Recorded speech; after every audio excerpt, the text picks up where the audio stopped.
But we have uncomfortable, unsafe, uncomfortable.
Welcome everybody to Talk That Talk, Taking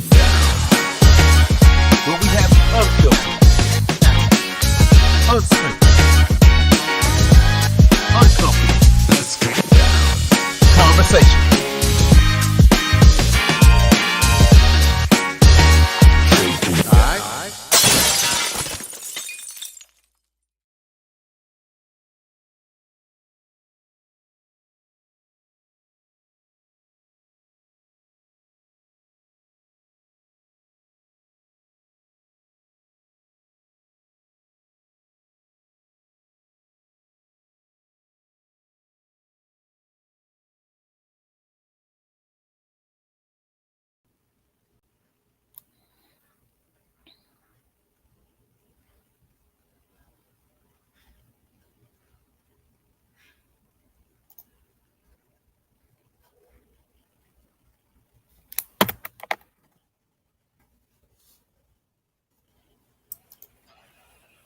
Julian, I can't hear you. Is that just me?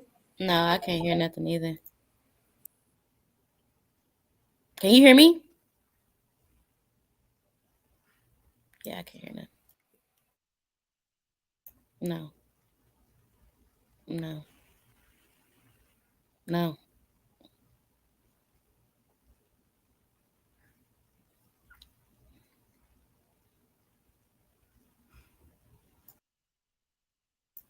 What are you going to say? Wait, I'm confused. They said they can't hear you either. Well, you're on mute. There you go. Can y'all hear me now? Yeah. Yes. I don't even know what happened. What happened? I don't know. I couldn't hear you from the jump. Man, okay. So, first of all, let me do this all over again. Welcome, everybody, to Talk That Talk. We have the unfiltered, unscripted, uncomfortable conversation about band, HBCU, band culture, music education, and more. All right, so we got that out the way. There is a lot going on behind the scenes right now. So, I'm using a new program. So, in the process of using this new program, I'm figuring everything out as we go. So, if things are kind of left field right now and it's not normal, it's probably because it's something that I'm trying to figure out, or that it's something that I'm doing. So as we go through this process, man, y'all bear with me and just hold on to your butt cheeks as we get through this process. But I'm trying to figure it all out as we go. All right. So there it is. So now I had to make sure I put all that out there. All right. So let's do what we always do. I'm pretty sure the intro was all jacked up. Y'all probably didn't hear the intro. Did anybody hear the intro? That I don't even know. Yeah, it just cut off kind of suddenly though. Yeah. Okay. So yeah, all that was bad. Okay, but don't worry. By the next show, it'll all be all right. All right. So here we go. Man. Interesting week, I guess. For me, it wasn't anything super spectacular that I can think of right now. Celebration Bowl is over. Jackson State lost, unfortunately. I think it was in overtime. I didn't watch the game.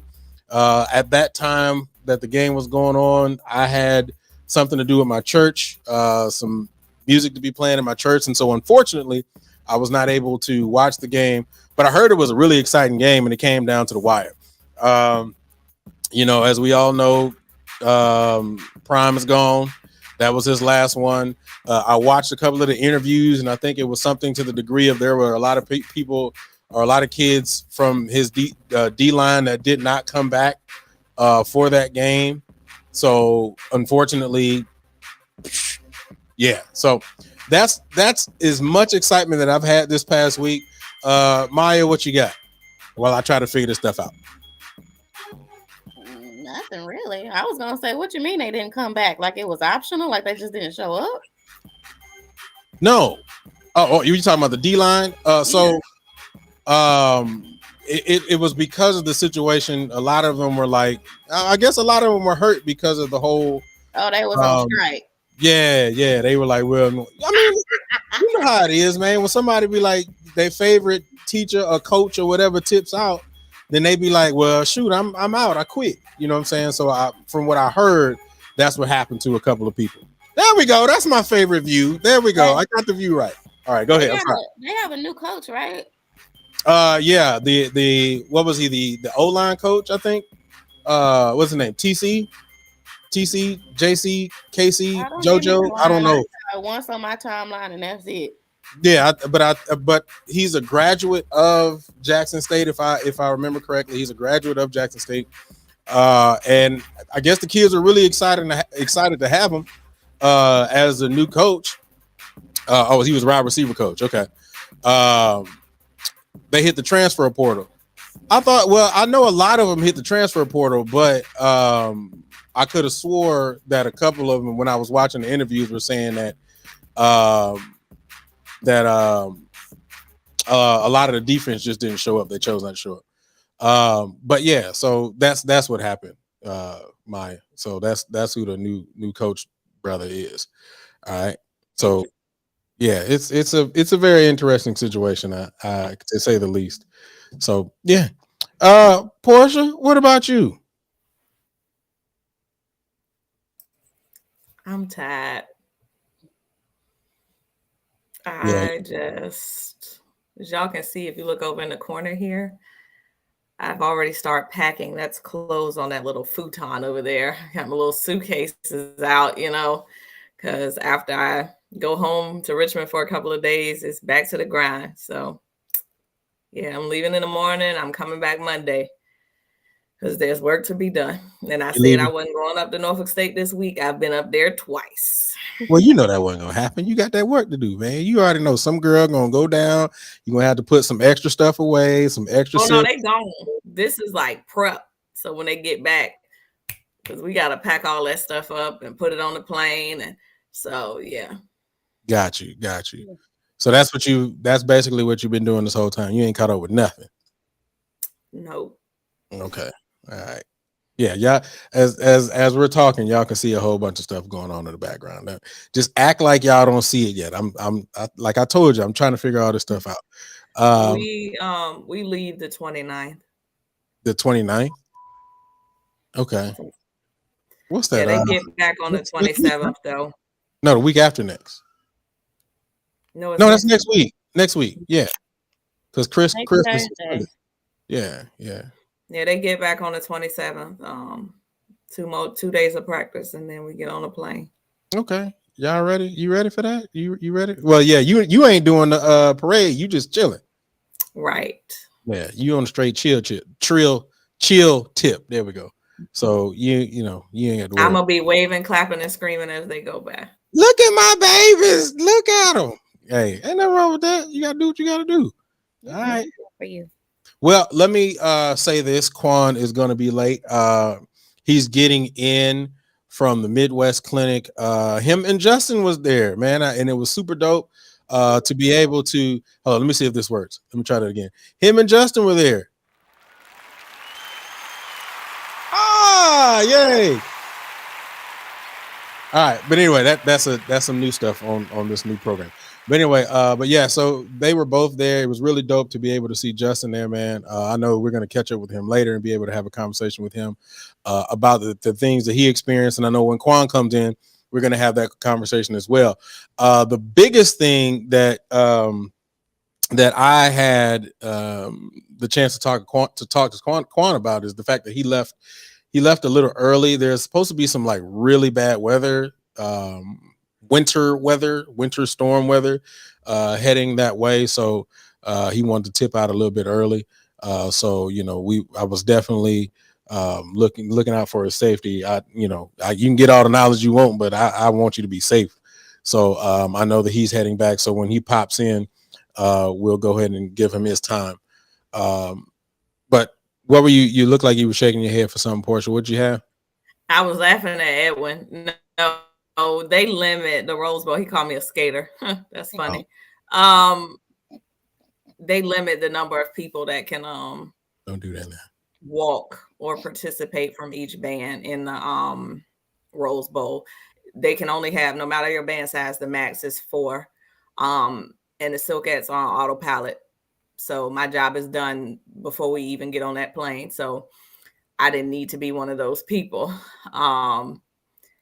And the legacy event is being hosted by Michael B. Jordan. It's a basketball tournament that's happening. People saw the promo. Some people saw the promo. And it's going to happen actually. I know you were joking. It's going to happen the weekend we're actually in Atlanta. Otherwise, we would probably be at that. But it's a basketball tournament, I think, that's happening in New Jersey the first weekend in February. And so that's what that promo video is for. Okay. All right. Well, she broke it down to us, and it was definitely necessary. Okay. Oh, got you, brother Moore. I wasn't looking at the chat, bro. It's so much stuff on this little thing, this new program that I'm trying to get used to. Is it different on you all's end, Portia and mine? I mean, it's different, but it's not like I assume we're not seeing nearly as much as you are. No, there's a lot of stuff on here. No, ours is pretty straightforward. Okay, yeah. So over here, it's a lot more than I'm looking at. So my eyes are going everywhere.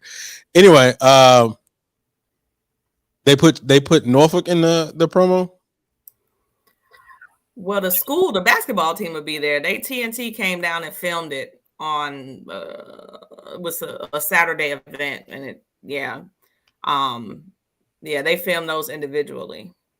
So all right.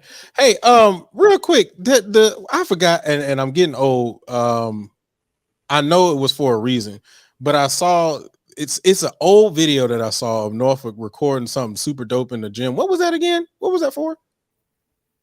That was that. That's what that was? Okay. All right, so maybe I just didn't see me not being on social media. Maybe I just missed all of that. Yeah, that whole thing that's what that was from when TNT came. It was like 3 or 4 weeks ago. They came and filmed the band doing all sorts of stuff for that promo. Yes, they put all the bands in there. But unfortunately we won't be there because we'd already committed to Atlanta. Okay. All right. Well, there we go. I got all the answers that I needed. I feel good about that. Still trying to figure this thing out as we go through this process, but it's okay. We will get through it. So let's go ahead and go through the real process, and then we'll start talking about all the things that we need to talk about. So here we go. Let's try this. Let's see if this new thing works. Welcome everybody to Talk That Talk. We have the unfiltered, unscripted, uncomfortable conversation about band, HBCU, band culture, music education, and more. Man, y'all go ahead and smash that like daddy. Yeah, it came up. Smash that like daddy, man. Go ahead and hit the like button as soon as you come into the door. Why are you looking like that? Did I do something wrong? Is it messed up, Portia? Okay. All right. You were looking at it like, what the hell? Anyway, also please make sure you subscribe to the Passions Network and turn on notifications.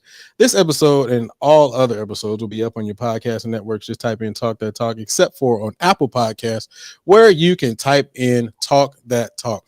Now, it was something. Oh, the podcast. So for some reason, for those of you guys who may go back and actually listen to it on the podcast, and I wanted to make sure I put this out there, who go listen to it on the podcast and all of that stuff. So I'm 4 episodes behind on the podcast. Not my fault though. Let me explain it to you. What ended up happening was I was trying to upload the episodes, and every time I try to upload the episodes, for some reason everything freezes. So if you listen to it on the actual podcasting network, or if you know somebody who does, tell them just to hold on tight. I was going to say hold on to your butt cheeks again, but I ain't going to say that. All right, but just hold on tight. And, as soon as we get everything fixed on this end, then we'll start back to regularly uploading. But for some reason, it's just not working. So got to figure that out. Anyway, man, so let's go ahead and get to the topic. I want to start it right from the top. So with so many things happening throughout the year, the question right now in my brain and just thinking about it so much is, when do band directors and students get a real break? Right. So like, if you really think about it, you start with, what are you doing, Maya? You started talking. Oh, well, here, hold up. There you go. All right. When you really think about it, you start with camp in maybe late June or July, and then you go through football season. And then not to mention the possibility of football playoffs.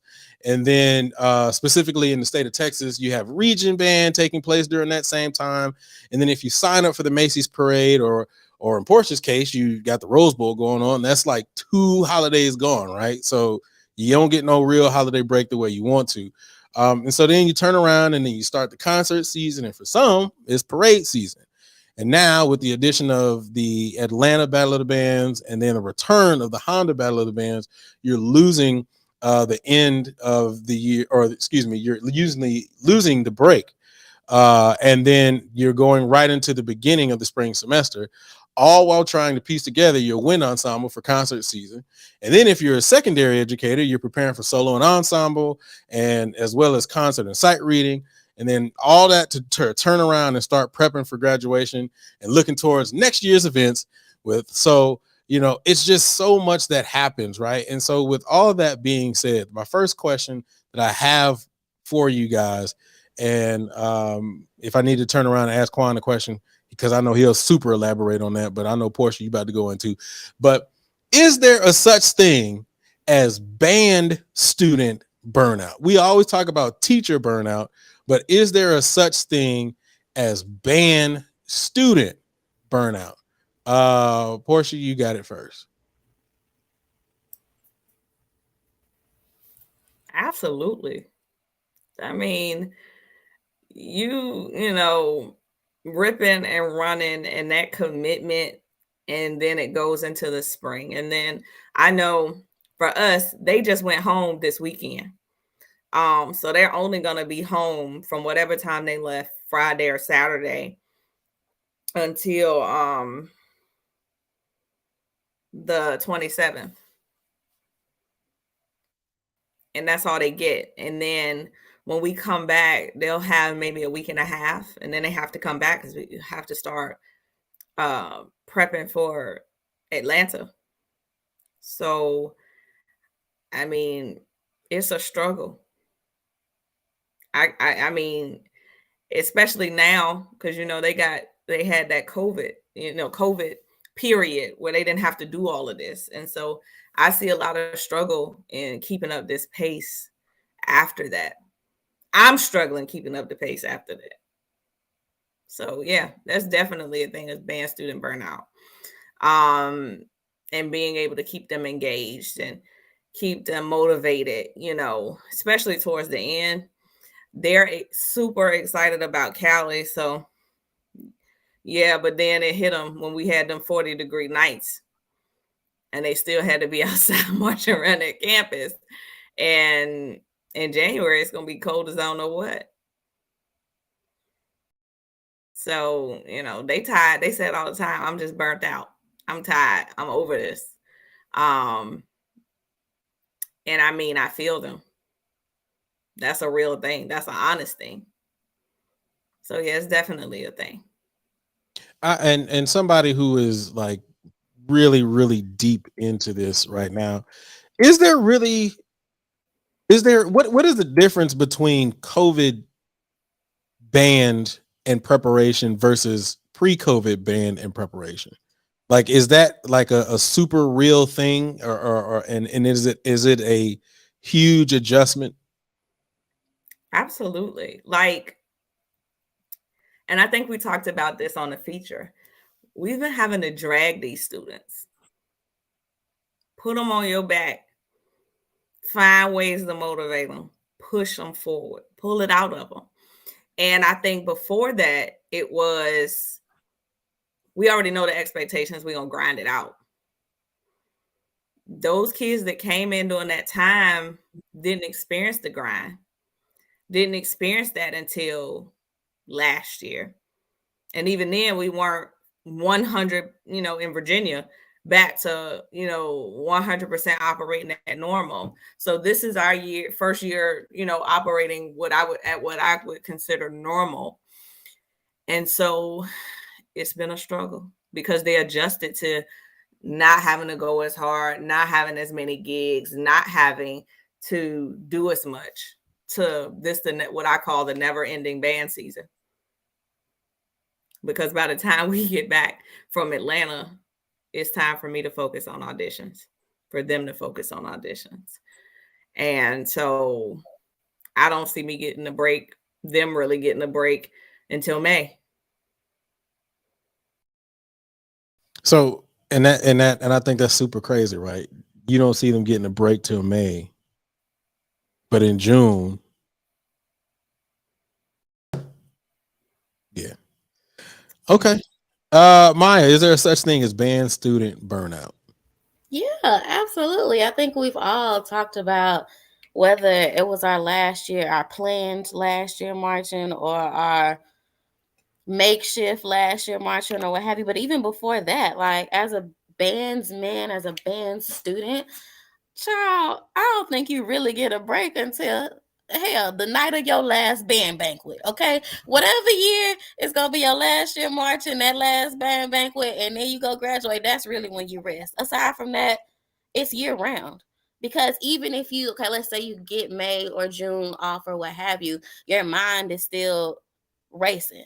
As a coordinator, as a director, as a band director, or any staff related to band, I don't think you get a break till you retire. Okay, till you hang it up is when you truly get a break, from my understanding, right? But as a student, you, like you said, you're thinking about auditions. You have those, of course, if you are doing the right thing and you're working out or whatever during the summer, what have you, but still, you're still wrapped up in that routine.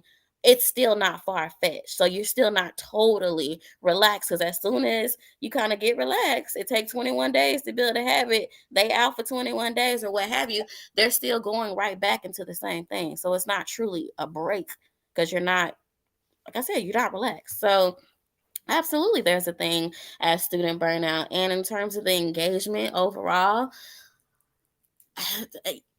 yes, I mean, just 1000%. There's definitely been student burnout, staff burnout, director burnout. Everybody got burnout.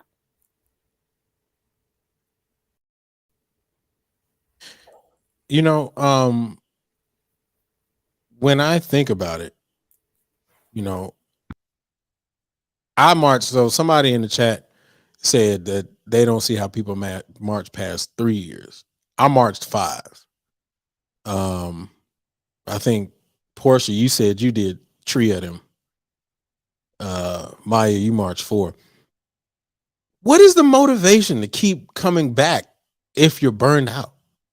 Right? Delusion. We're delusion. No, that's what it is. When I was burnt out, I exited stage left. I think for some people it's different though. If you on scholarship, that's a difference maker. If you ain't done with school and you still need that money, true. I don't know.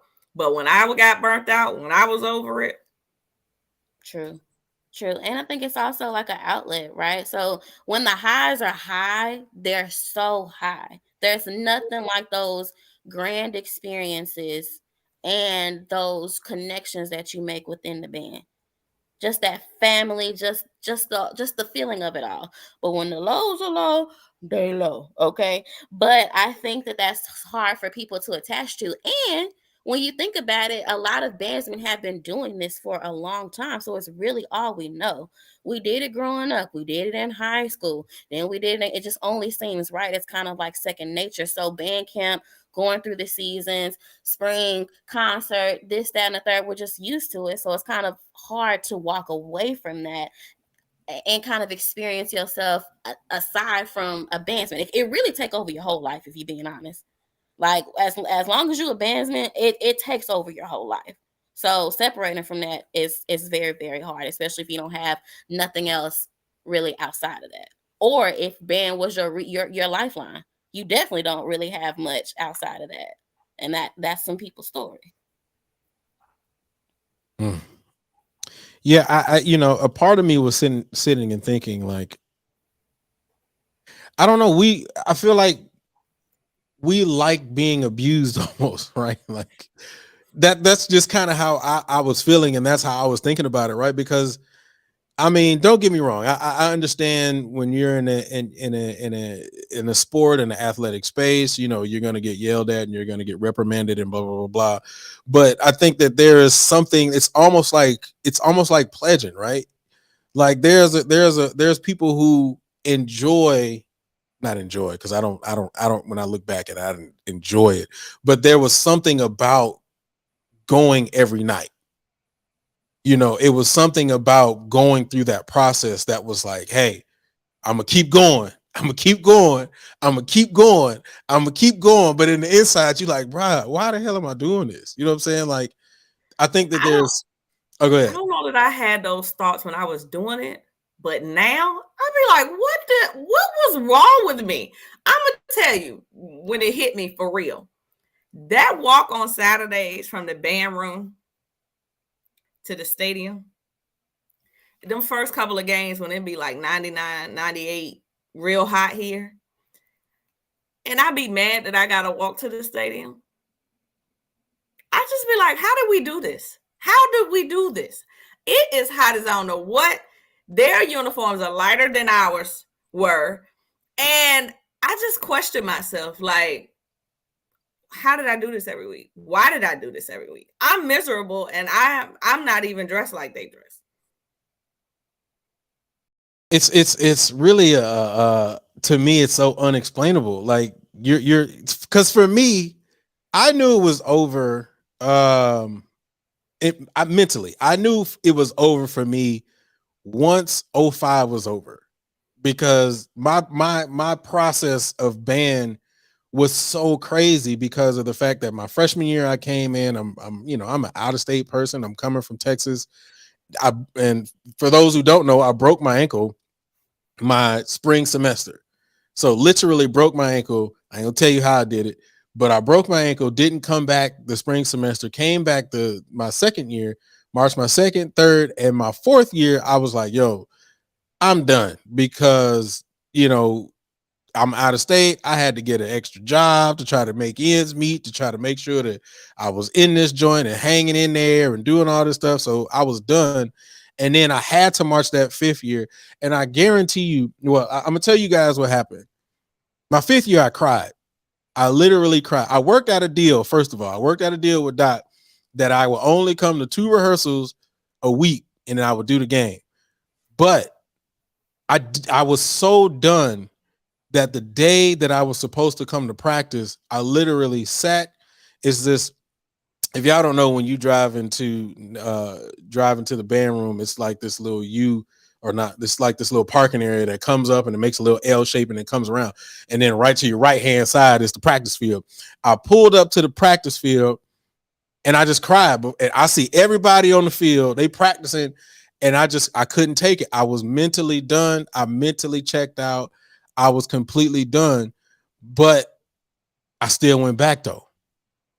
I still went back. My mom would call me like, son, you can just come home and you can go to Texas Southern.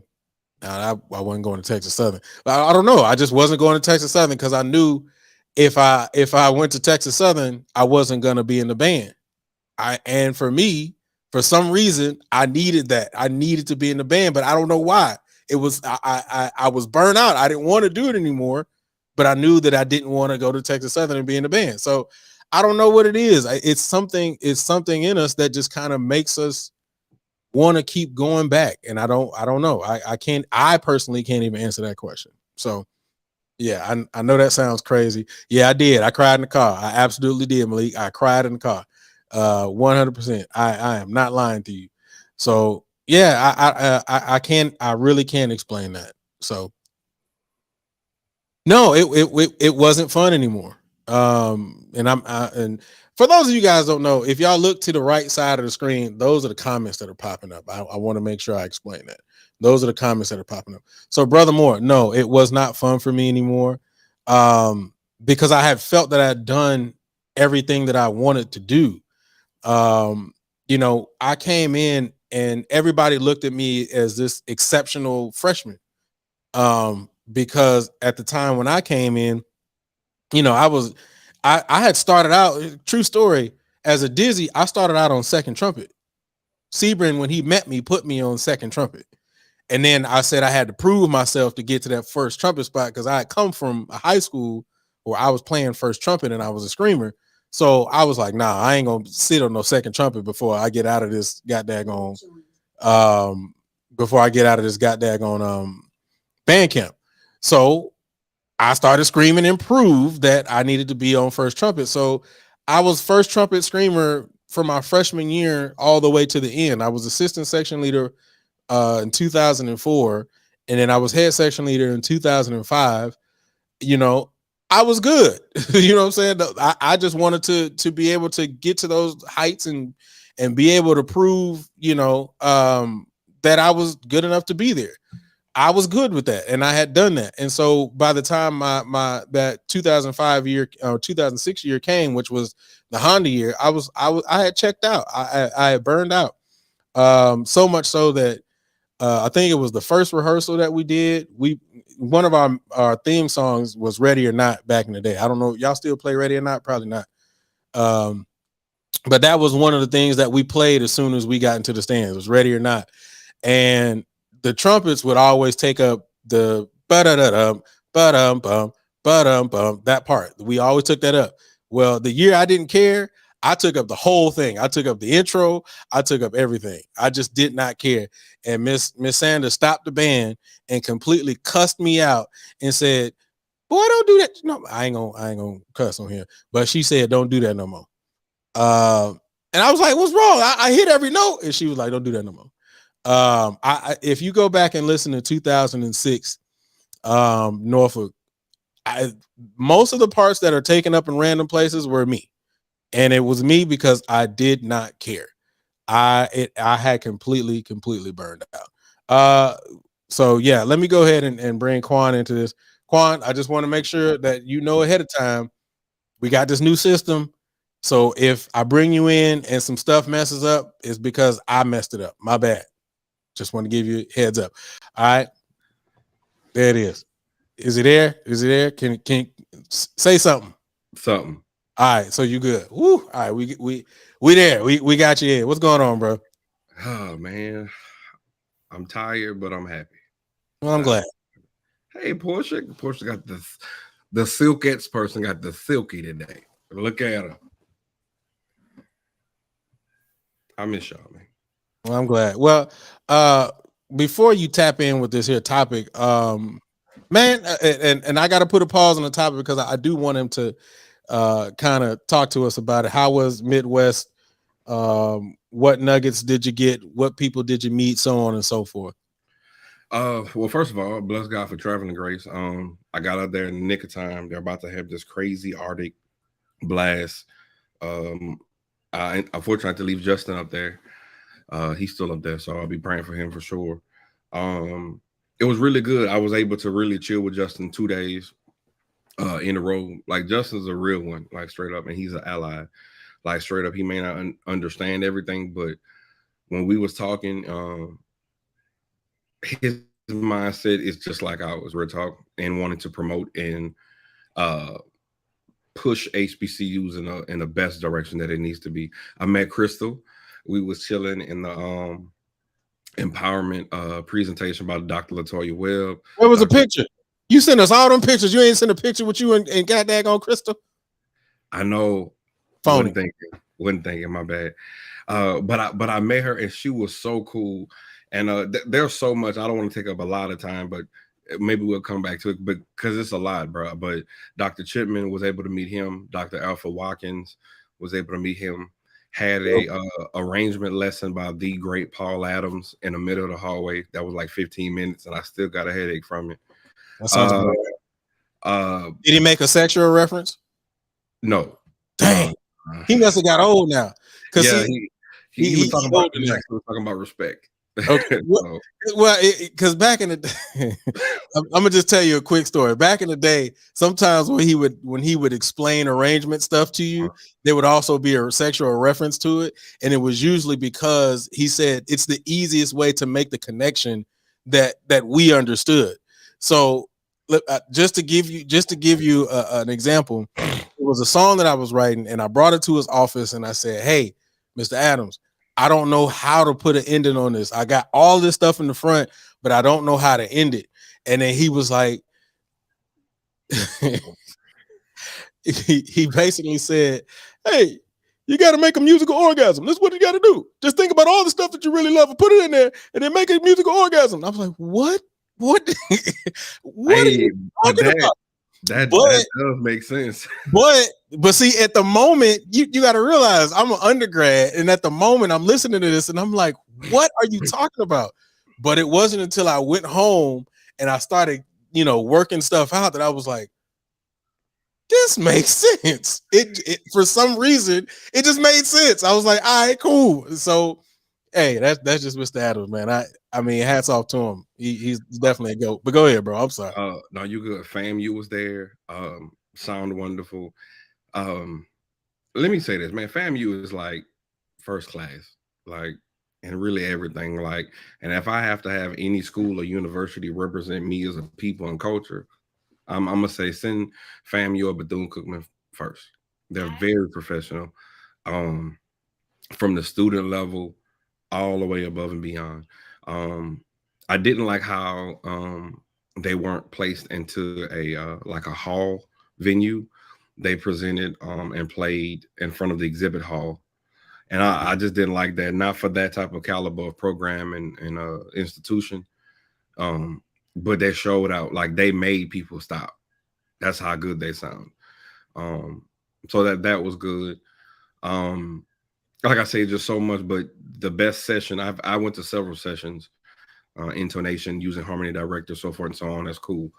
But that empowerment session with those doctors, those women doctors and conductors, it really opened my eye on a lot of things. And as Black men, we have to become more boisterous and vocal on some of the misogyny that does take place in the band world, number one. And then two, we got a lot of work to do when it comes to HBCUs, because it comes across like our HBCUs don't want us to a degree, like meaning they don't want us to truly make the living that we deserve. And it's kind of like we still doing this get rich quick scheme on things that we don't have to. And if we have another show, I'll elaborate that, but we got to do better. It should have been several at the largest band and orchestra convention in the world. It should have been more HBCUs there. It just should have. It should have. The only people that have a valid reason of excuses known for because they about to march in Rose Bowl. But outside of that, like Tennessee State was there, but there's over 100 HBCUs, y'all. And we know for sure there's over 30 with band programs that should have been there to represent who we are. So, but overall, it really was good and inspiring, and I'm excited to go back next year. Well, you already know how it is, man. We are definitely gonna chop it up and chat about it. I mean, off camera, but also on camera as well, because I'm always for having the necessary conversations that we need to have, and putting those conversations in the forefront. So, but moving on, man. As far as today's conversation, the first question that I asked was, is there such thing as band student burnout?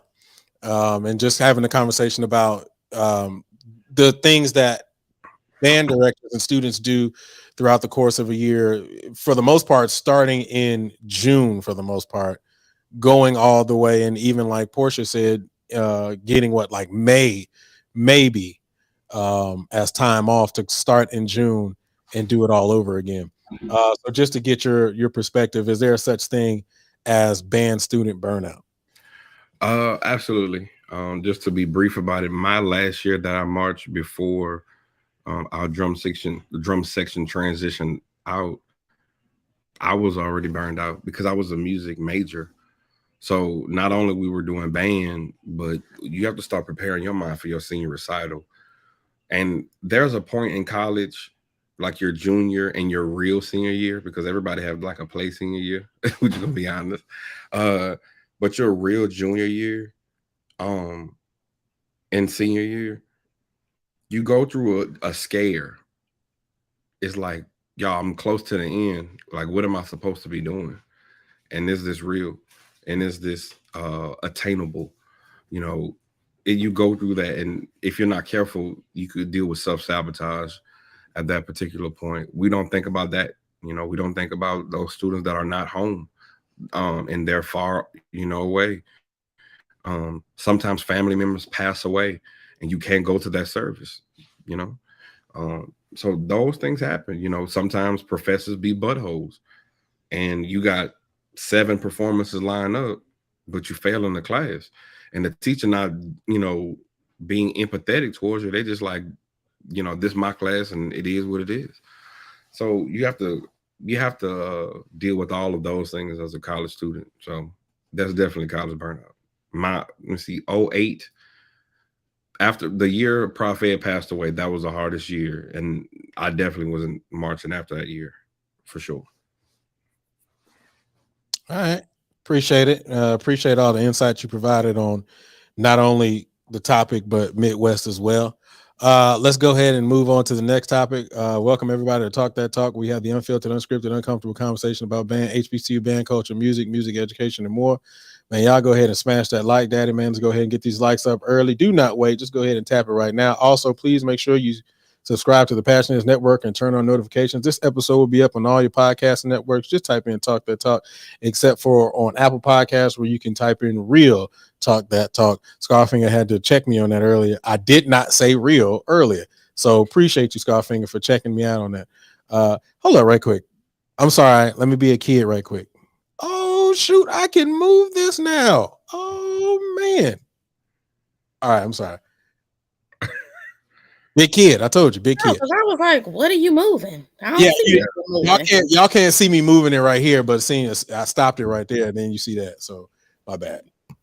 My fault. All right. Anyway, man, let's go on to the next topic. So, one of the things as far as the topic is concerned, being overworked as a student, being overworked as a director, and then for students, we go into the field, whether specifically band director in education, but sometimes we even do that in other areas.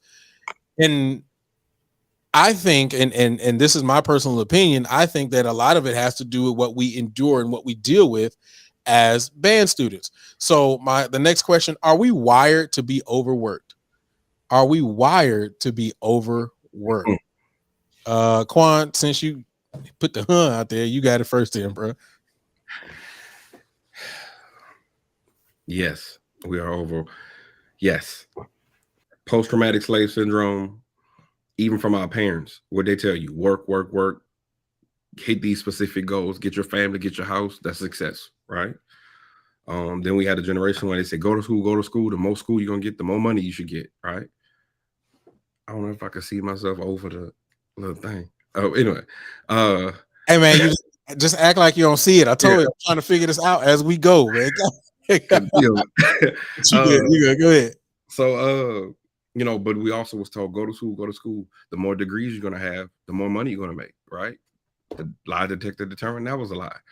So we've been programmed to work, and then when you get to these specific schools, if it's a school that you love, they tell you do it what? For the love. So at first, you thinking, I'm going to give back to my school just like somebody invested into me. But then you get older, and then you realize somebody is not sustainable. So yes, we're wired to overwork. But the problem is we're being pimped too.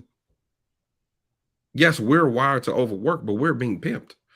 So if a pimp gives you an option and it sounds really good and a pimp is familiar, most times you're going to take the offer. The HBCU uses the familiar pimp in some cases. So we take the bait, bro. But are we wired for overworking? Yes. Then we're also taught, do it for the kids.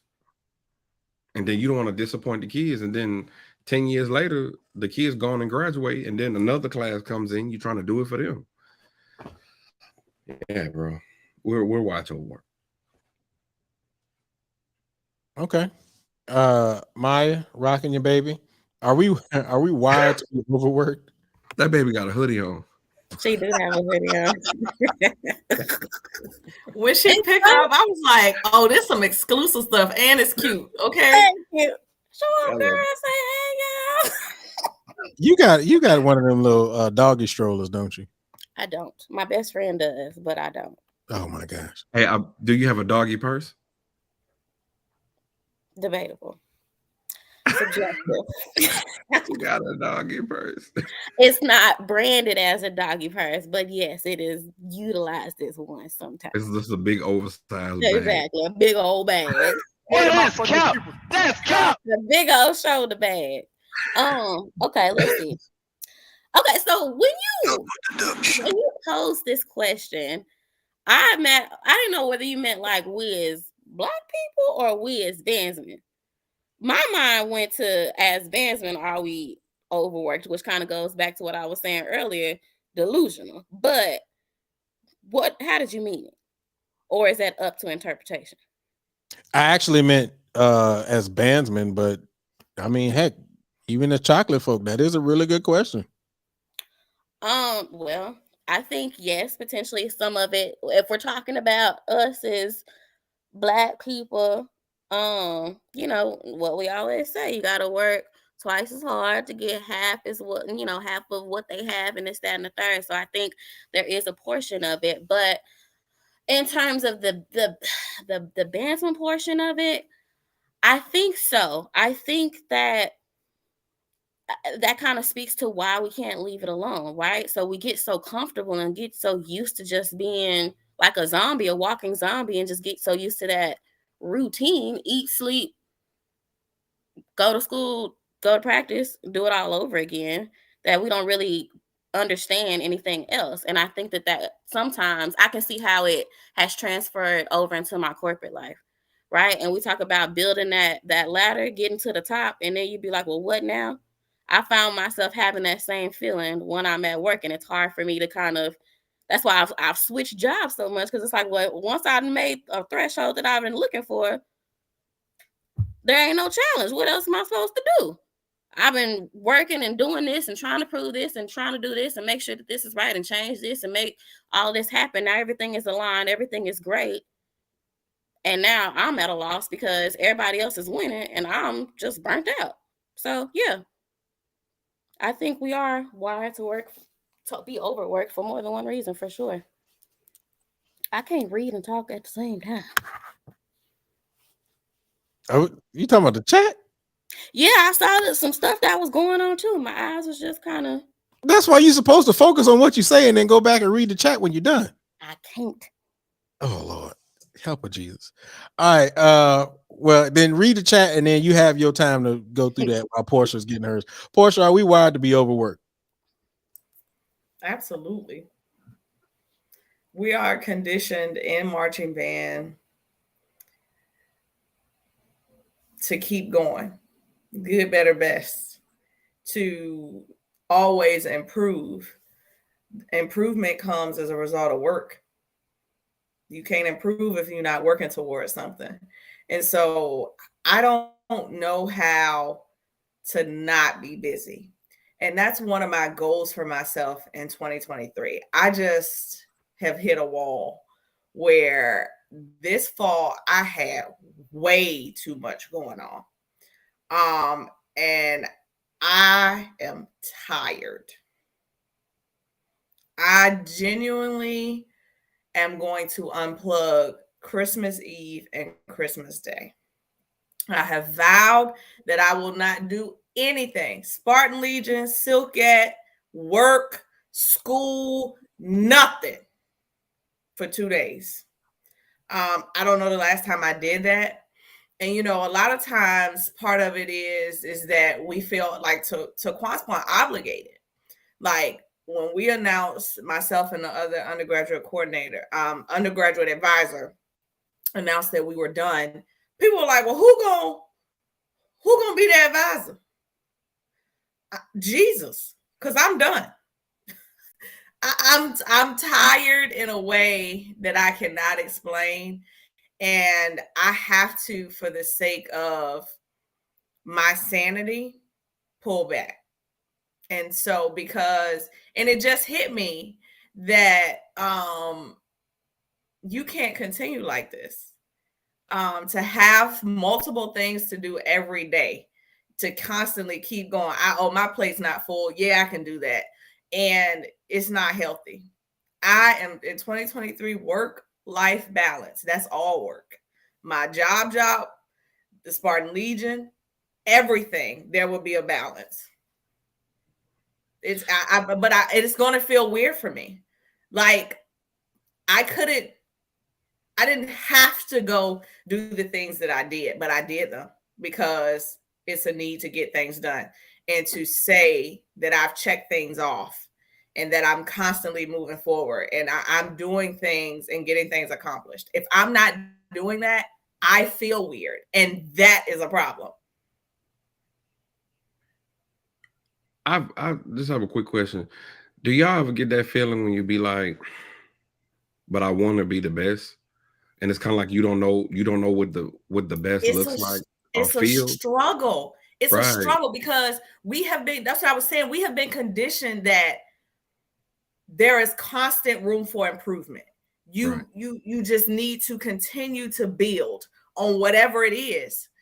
And I think the reality is that's wrong.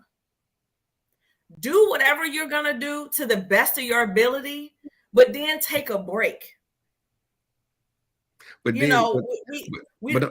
but on the flip side, Portia, but we see people like Kobe Bryant, Michael Jordan, like, and it may not. But I don't mean any harm, and I'm a diehard Kobe fan. Like, yeah. I wanted to get Kobe tattooed on me, and my dad thought I was crazy. I'm a diehard Kobe fan. But what I'm gonna tell you is, what he proved to me though, and my mom's best friend, the same thing happened. She worked. She retired. Yeah. And then passed away 8 months later. Damn. You can't take it with you. Mm-hmm. So I'm trying to build into myself, enjoy it while you have it. Because I can't say a lot of people say when I get to this, I'm gonna take a break. But what if I don't get to that? Mm-hmm. Yeah, I feel like I think we all struggle with that because, like right now, I'm like, all right, it's my little break. I got time to read books about band. I get to, redo lesson plans and formulate specific things to make sure I get the outcome that I want. When, like you said, burnout is real. But you're not taking a break. The first real season we really had.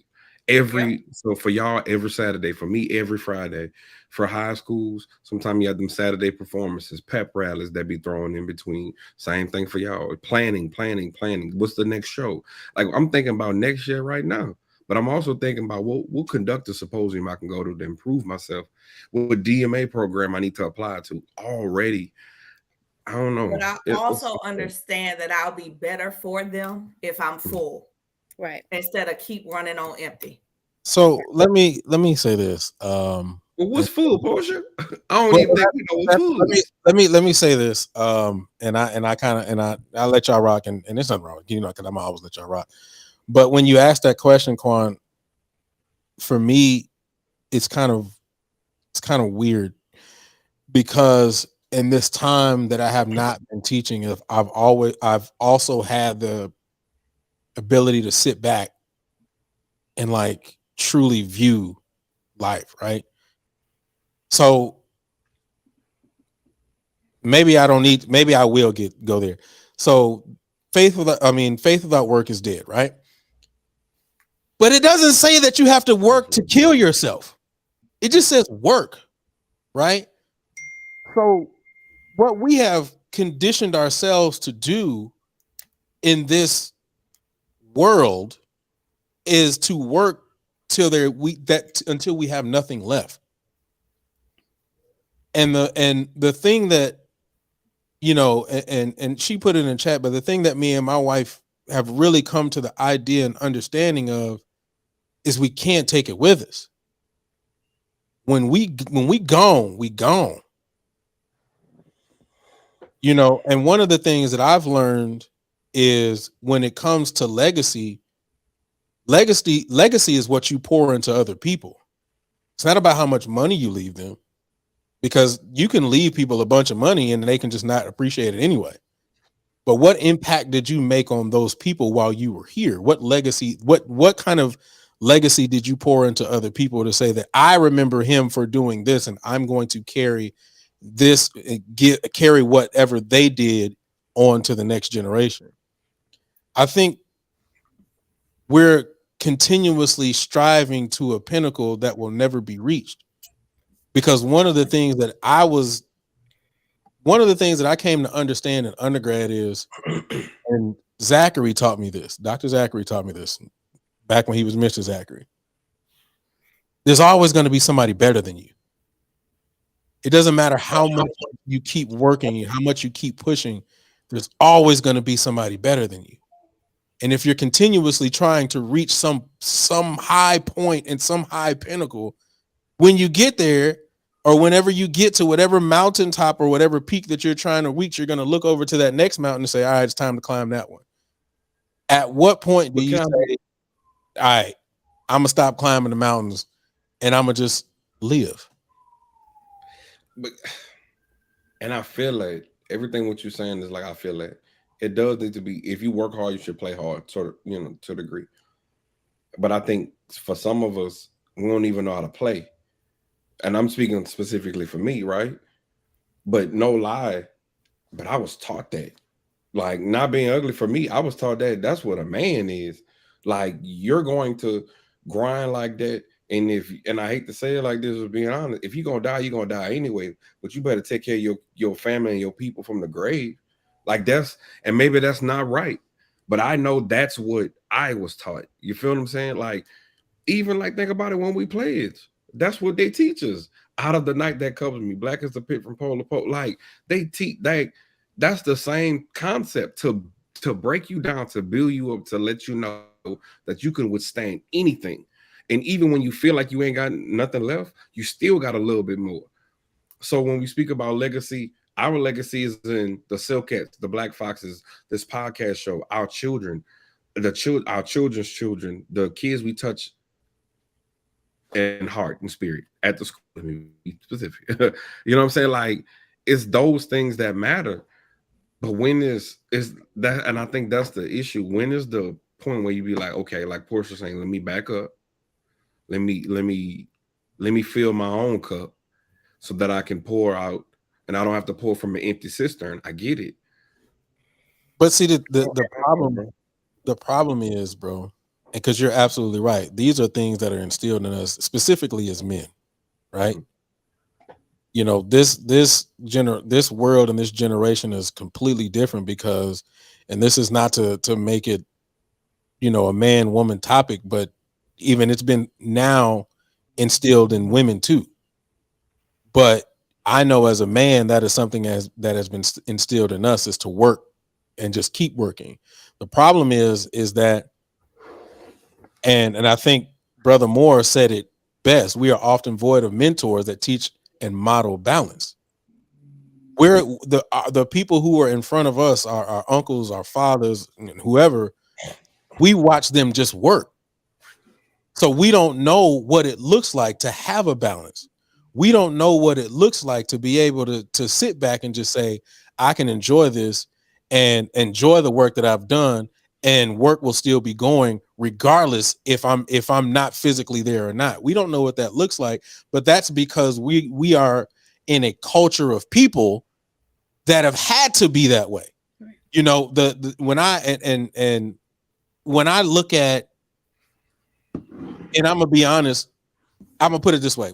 When I was at TMEA, I want to say I think it was last year or the year before last, right? I was sitting around, and we were just sitting around in the hallway, and I just overheard somebody talking. They were talking about a specific trumpet player. And he was like, man, he really wasn't that good. He marched DCI, but he has a top tier program. My point in saying that is, that ain't us. We in most cases are going to have to get the programs, but we have to dedicate our lives and our livelihood and every inch and hour that we have. Quan, by yourself, band director. Me, by myself, band director. Thinking about Chuck. He's not specifically by himself, but he's pretty basically doing the bulk of the work. You know what I'm saying? Like, he doesn't have this great staff where he can say, all right, I can delegate these people to go do this and it be taken care of. And if we start even thinking about outside of the music education realm, that's the same thing that happens to us as Black people. We're taught to work ourselves to death because the opportunities did not afford the people before us to be able to say that they had the opportunity to sit back and have generational wealth that they can sit back and collect on. But to add to that, I feel like we. No, you good. Go ahead. Say it again, because I guess you came in late. No, I was just saying, but I feel like we're always trying to prove. It's like we're trying to prove to ourselves, but we also, and if it's not about Black, white, but it's about proving that, because we know as African Americans, we don't just represent you. I don't have the luxury of just representing Quan. I represent Black men. I represent Black men from a region. I represent Black men as a culture. I represent Black man's image. You know what I'm saying? Like, that's why most times we really can't be who we really are. Because it's like we know how to culture and code switch so much to where sometimes that's why I feel like people have identity crisis. Being honest, you always got to switch. You never could be your authentic self. And then most of us have been reared to be people pleasers. Like it's so, in Maya's words, cyclical and different aspects of what our issues are, of knowing what a man looks like you just said, in regards to like the uncle situation.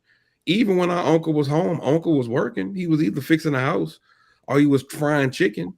He gonna do something. Like, he didn't know how to lay down. He got to still wake up at 7 a.m. and cut the grass and feed the dogs and take the kids to the park. Make sure that the mama happy. Go see his mama if that was the case. That was always something to do. And we always are taught that. Get up early so that you can get, a head start on life. That's what we're taught. I don't know, man. I mean, take a page from their book. I don't know. Maya and I both work in corporate America. They don't have no problem not coming to work, saying that they're overwhelmed. I had never before. I worked at in social services for 5 years before I did a career switch, and my first 6-7 months at my job, I didn't take a day off because I was still learning. I was still trying to learn the processes, and I wanted to do a good job, so I couldn't take a break until I felt like I had reached a certain level in my training. My manager called me in there and said, "Hey, you've been here 7 months. You haven't taken a day off. What's going on?" I was like, "I still don't know everything I feel like I need to know." She said, "Wait a minute. Here, we promote work-life balance. I need you to take you gonna still learn some stuff when you come back. What we do is a constant learning process. You're never gonna say that you know everything about what we do. So take a couple days and do something, anything." And so I still really wasn't like that. I'm still not like that. But I'm gonna start getting like that. Yeah. If I have the time, I'm gonna take it. And they're gonna have to figure it out, because all the rest of the people on my team have no problem not coming to work. So I'm gonna have no problem not coming to work. And I could tell Julian for sure, you could take a day off. How many times, Julian, you took a day off and the principal or somebody still call you? You still got practice today? Hey, y'all still doing that? Don't y'all got a performance next week? You still get it. So I think that everything that you're saying absolutely makes sense. And I think that part of it is, one, a lot of us are not afforded the environment to really be able to see that unlearning is okay, right? So we say, like, it's been passed down. We saw our mamas, daddies, grannies, whoever doing this. Just because it worked or they made it work does not necessarily make it right. So I had to get to a point in life where I'm like, I was taught some things, whatever, but as me, as an individual, as an adult, I choose to look at it and say, I agree or I disagree, and that's okay. And I'm going to try my own route, and I'm going to do it a different way. But also, like Portia was saying, I work in corporate America. you working in you face to face with these kids, so that's a whole different environment, right? So it wasn't until I was able to switch my environment that I was no longer living to work that I was able to take a step back, right? So you were also talking about legacy. I'm just now within this past year and a half, 2 years, within this past year, I'm trying to be as honest with myself as possible. Within this past year, I'm just now getting to the point where I'm truly living, right? So coming up through school, I think we've talked about this on the past show, right? Rising up to ranks and then getting that, whoa, I'm about to go in the real world. I'm going back to the bottom. I don't know what I'm doing. I spent my wheels working. Oh, I'm Black. I'm a woman. I have to make a name for myself. I have to figure out what these titles are. I have to prove myself. I have to, whether I'm the token Black girl or whatever, I have, if they say, oh, you talk well or whatever, all these different things, I have to prove myself. But that's because the unhealthy environments that I was in fostered that. It wasn't until I was able to shift and get into a healthy environment that I was able to step back and say, it don't take all of this. It don't take all of this for me to have a legacy. It does not take all of this for me to push forward, but do purposeful work, do things that inspire, motivate, change, all these different things. And I don't have to be blank, right? Luke, I don't know if you remember, when you met me in 2012 versus when I was leaving out are two totally different people, right? I think you can almost see when I switched off. You know what I'm saying? Like, I literally switched off and I thought that, oh, my legacy, what I'm bringing on Captain, this, that, and the third was the most important thing. My biggest moments with my team, and I think whoever was on my line behind me, the only moments that they'll remember is when I was actually engaged. You know what I'm saying? Like when I was here, not when it was just the exterior of me and I was on autopilot. So I think a lot of us take that into our adult lives and we just on autopilot. So even if we do leave a legacy, there's nothing memorable about it because we haven't really connected into no real relationships with nobody. We haven't really done anything purposeful or anything that you can take away, anything that's not tangible. So honestly, like that's truly the end all of it. I want that for everybody. And unfortunately, a lot of these environments, such as education, is not, there's so much that needs to be done and so many different factors that it's hard to be able to take that switch off. You taking a day off, all hell break loose, right? Versus me, if I'm taking a day off in my environment, I'm okay with saying they'll figure it out. As a band director, who gonna figure it out? You know what I'm saying? So I get it. Like, that makes sense. And that's tough. That's tough. And I won't even get on the man portion of it because, child, I don't know. I ain't never gonna say I know what it's like to be a man, and specifically a black man. Can't touch it. Won't touch it. Won't touch it with a 10-foot pole. But yeah. Okay. Well, I hate to say this. The next topic is going to bleed directly into what we were just talking about. So let me just go ahead and do it the right way. Welcome everybody to Talk That Talk. We have the unfiltered, unscripted, uncomfortable conversation about band, HBCU, band culture, music education, and more. Go ahead and smash that like, daddy, man. We having a real conversation, and it's only going to get deeper from here. Also, please make sure you subscribe to the Passioneers Network and turn on notifications. This episode will be up on all your podcasts and networks. Just type in Talk That Talk, except for on Apple Podcasts, where you can type in Real Talk That Talk. Hey, before I get to this next topic, would y'all prefer this one or this one? That one. That one makes me feel weird. I'm gonna be honest with you. I feel like I'm in the computer. I feel like I'm in the screen. Yeah. Okay. So this one. Okay. This one I feel like I can relax. The other one, I'm like, my Cali clothes over there, y'all. If you see stuff in it, that's my Cali clothes. You felt too engaged with this? Like you had to just I'm in the screen. Yeah. Can see your nose hairs. All right, I got you. Right. All right, cool. Quan, you about to say something? Okay. All right. I'm just messing with stuff now. My bad. I see. Bro, stop, man. Stop. Okay. All right, here we go. Next topic. Our band director's livelihood in jeopardy based on the hours worked. Hmm. Maya, why you pause? I was coming to you first. Oh, okay. Hell yeah. I mean, like, honestly, I don't know how y'all do it. And I'm gonna be honest, I don't even know why you want to do it.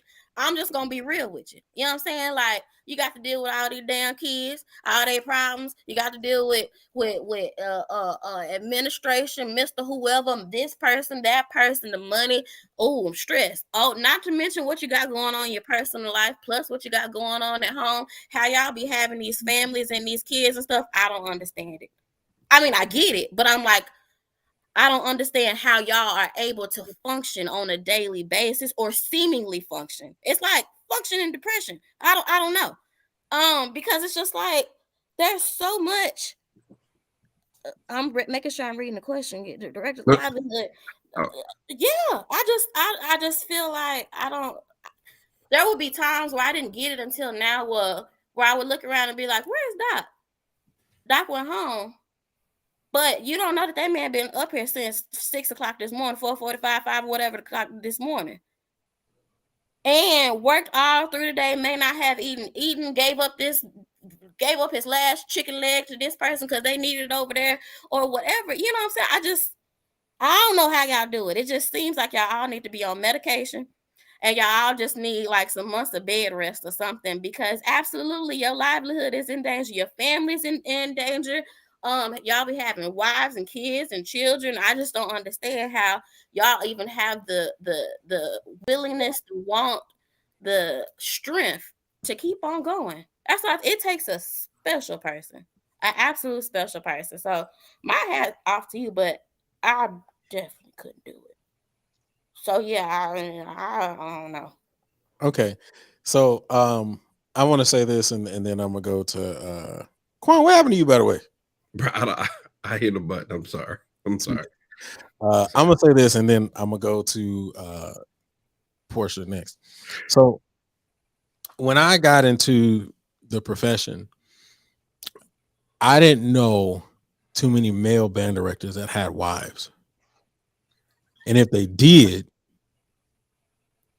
or I apologize. The ones that didn't, half of them were divorced. And if they did have a wife, most of them had a wife because either their wife was either a director or just an educator.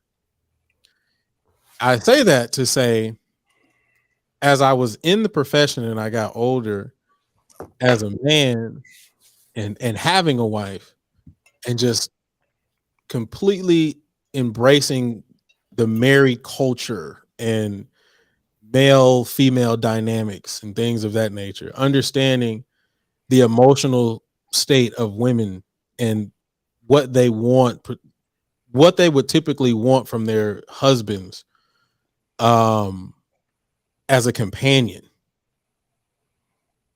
What I realized is a lot of band directors, at least the ones that I knew, because I'm not going to speak for everybody, a lot of band directors that I knew did not have wives anymore because they were not able to physically and a lot of times emotionally be there for their significant other because they were spending so much time with other people's kids.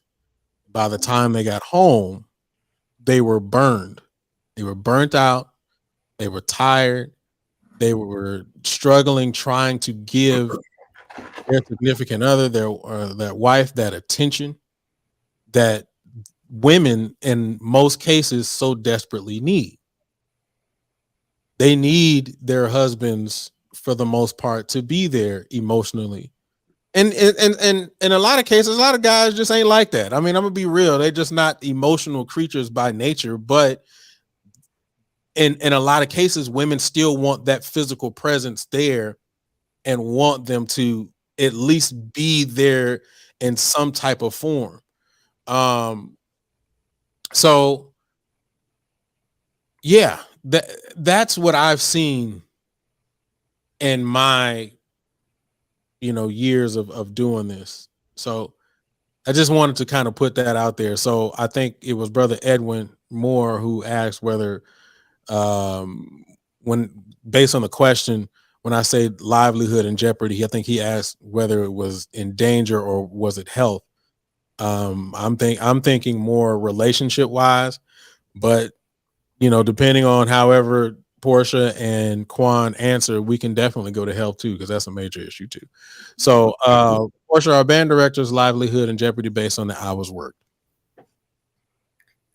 It takes so much to make band work. Absolutely. I talking about my burnout from the time that I put in, but I'm not there to after work, but the amount of time, energy, effort when I got there today, but Thea was there at Norfolk State today. It takes so much to push that many people along forward, making sure that things are done. It's so many, especially on a university level, so many parts and pieces, and now you got the added element of parents on a college level, which I think is the craziest thing in the entire world. So yeah, I mean, you can't. I have those days, even though I work from home, that I'm over them, and I can close that laptop and be like, forget it, I'm done for the day. But that's not his luxury, or Miss Sanders' luxury, or Dr. Zachary luxury, or a lot of these y'all. I mean, Quan's luxury. He can, it's just not a part of that. I can say, and I don't clock in and out, but when I'm over it some days, okay, I'm done. This is it for the day. I can do that. I have that flexibility, but it takes so much.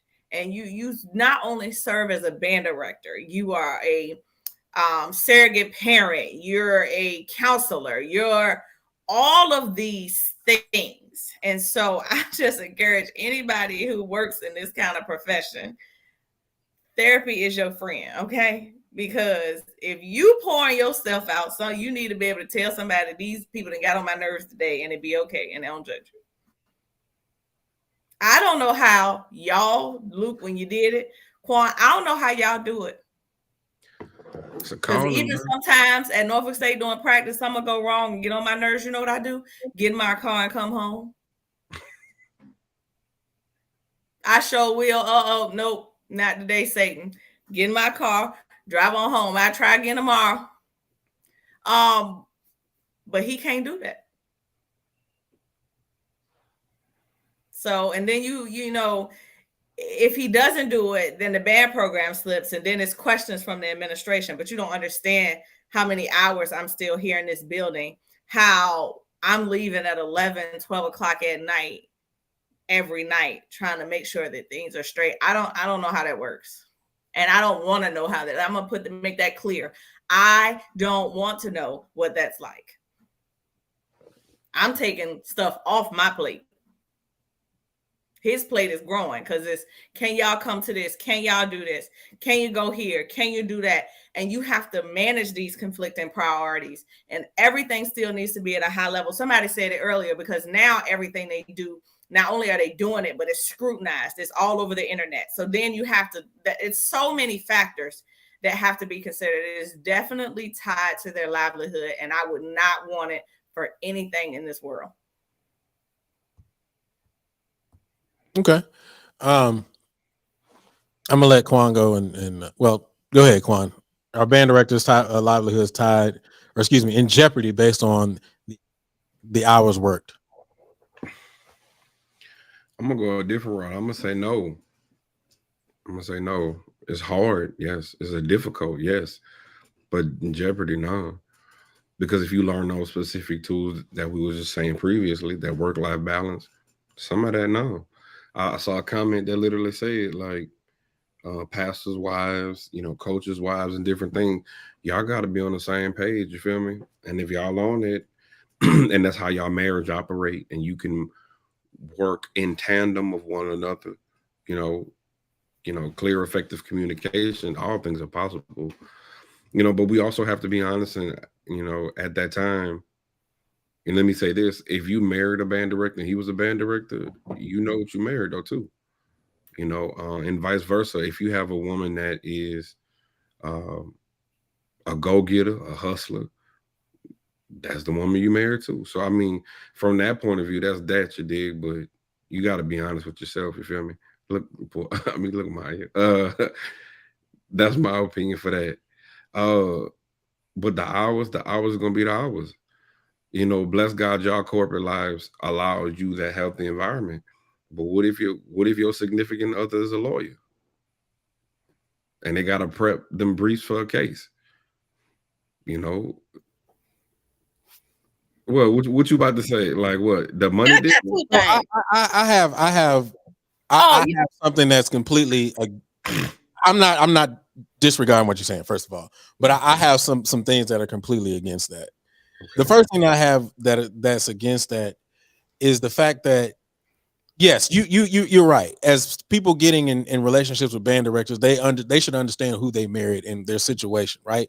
But not everybody gets that because they just don't know, right? Like, for instance, I know a lot of people who were in band with people who are band directors that broke up with them because they spend too much time with the band. I agree. And then they look at them like, well, you spend too much time with the band, and then they'd be like, well, but you knew that because you was in band too. And they'd be like, I didn't know it was like that. You know what I'm saying? Like, it's just and I'm sorry, and like I said, I don't mean to make this a man-woman thing. I really don't. But once again, there's just a certain level of emotional things that women need in order to be able to feel connected to their significant other. It just, I mean, unfortunately, it is. Even when you look at the lawyer aspect of it, right? Now, the lawyer aspect of it, yeah, it's a lot of work to being that lawyer. But as a band director, you ain't making the type of money you making as a lawyer. So there is, for your significant other, there is another piece that comes with that time. It's like, oh shoot, well, that time is there. So because that time is there, I need to be seeing something on the back end. I'm sorry. I need to be seeing something on the back end. So because I'm seeing those finances on the back end, my man is working this hard, but I can reap the benefits by going to Chanel or going to Sephora or wherever I need to go because he making that money. You know what I'm saying? So but what about the band? But what about the band director that may make that though? Is it Ain't none. But Ain't none. the percentage, bro. I'm not saying that the band directors don't make that. First of all, but what I am saying, the percentage of band directors making that, bro, compared to lawyers, my guy, is completely different. I'm not talking about a band director to a lawyer. But what if there's those little sprinkles every now and then the band directors? Don't worry about it.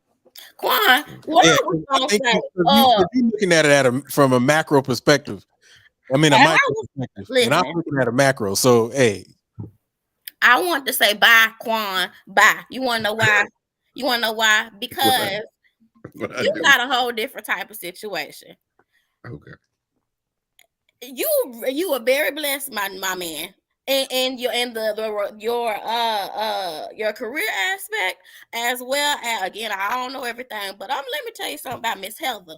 You got your one, okay? You got your one with Miss Heather, okay? And so all that you're talking, I can't even rock with it because Miss Heather is different. Right. You an anomaly. You can't speak for the man. So I don't want to hear nothing that you're talking. And then you said about the hey Miss Heather girl, hey girl. But you talking about the lawyer as a single woman, and I do mean single woman.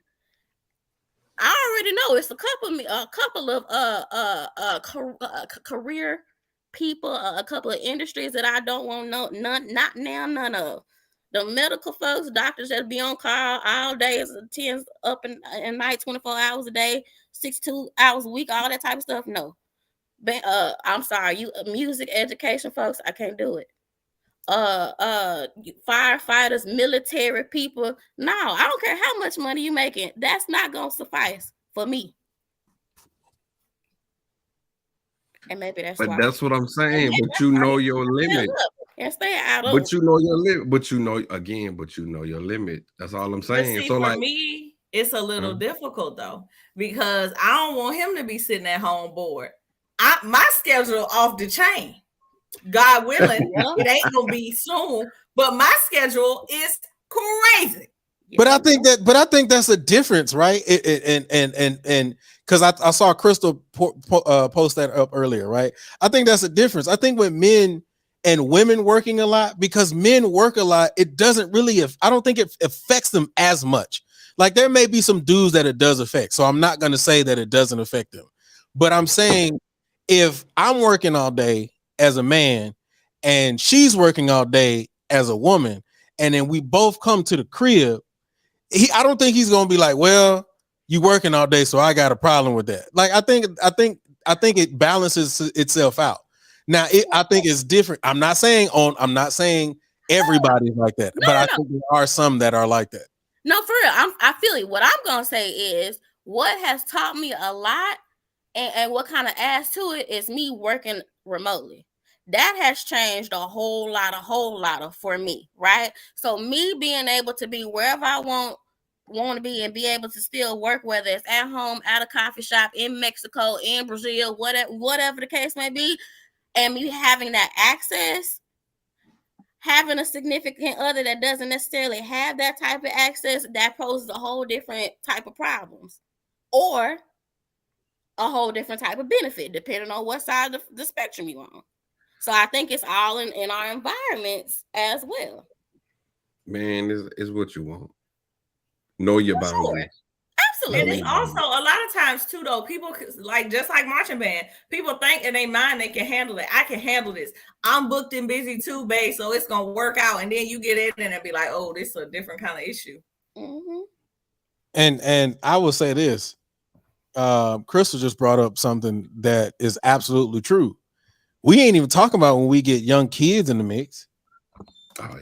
You know what I'm saying? Did y'all see Michelle Obama said she was mad at her husband? She didn't like her husband for a little while. Yeah, she had to be at home with them kids. I saw that. that. Playing golf. He the president. He the president. She didn't care. Michelle told it all. You going to play golf? You going to? Y'all think I got a chance? The But first it's the player truth. talking about she didn't like her man. It's the truth. You the president. This man done aged 40 years and 8 years. What I'm saying is she had told it. I was sick of him leaving me with them kids. Exactly. Golly. I'm running the whole country and the free world. And you bringing this on me, Michelle? No, I don't think she was talking about when he was president. I think when he was running for the offices at first, baby, she was sick of him when them kids was little. Tired of you. That's an investment that paid off, ain't it? It's an investment that paid off, absolutely. But not being a band director, huh? Exactly. It's not the same as a band director. Because so if I don't go to the Rose Bowl, it don't pay off, huh? Hey, for some wives, the Rose Bowl ain't the pinnacle. For some wives, because think about it, it's nice to see that you at the Rose Bowl, but you still ain't home. And you still had this extra time that you had to be there. This extra time that you got to do this, that, and a third. I don't think Chanel, Randy, it's only a couple of people on the band staff that's married. Right. The band staff. Right. Like you said, if I don't like what I don't like it, I'm out. You know what I'm saying? Not that, if it fall apart, it's on me. That's two totally different things. Right. And like I said before, I've seen, directors lose wives. I've seen directors not get married. I've seen, I've seen a director lose his kids, not tragically, but like the mama take the kids. I've seen it all. And it's for the most part all behind the fact that because they are directors, and because they are directors, you know, it there for I think just for them, their significant other, there's no payoff. There just isn't a payoff, and I think that's where they look at it. And I kind of do want to bring this aspect in there. Health is an issue, right? Late nights, early mornings. Where are you getting the aspect of making sure that you're taking care of yourself and your body and your health? Where does that play? You don't until you hyperextend your knee in your sleep. And the doctor like, oh, Quan, that was a whole thing. Let me explain something to you. My doctor said, how I don't think he was there that night. How long are you sleeping? What's your schedule like? And when I told him all that I had going on, he said, this was your body's way of sitting you down. Mm-hmm. I literally was sleeping, 2-3 hours a night, 4 hours, 5. If I got 5 hours a night, I was doing amazing. And just ripping and running and going. And your body will sit you down. Because I kept saying, how? In my sleep. You are not taking care of yourself. So your body becomes easier to injure. Who knew? I mean, and that is, I don't know if that, I don't want to call that a small thing or a big thing, but I mean, that's a major thing, right? And we're not even just talking about that. We can be talking about all kind of stuff, stress, anxiety. I can tell you multiple times when I was just sitting in my office and my heartbeat just started beating fast. And it just starts getting hot, and I'm like, multiple times. I suffered from, for those people who didn't know, I suffered from anxiety attacks when I was teaching. But yeah, seriously. It is amazing in a bad way. How in your sleep you hyperextend your knee to the point where I walk around here limping for 3 weeks? But one of my aunts died in the classroom. Well, that's how Cornell Knighton died. You see what I'm saying? What you had?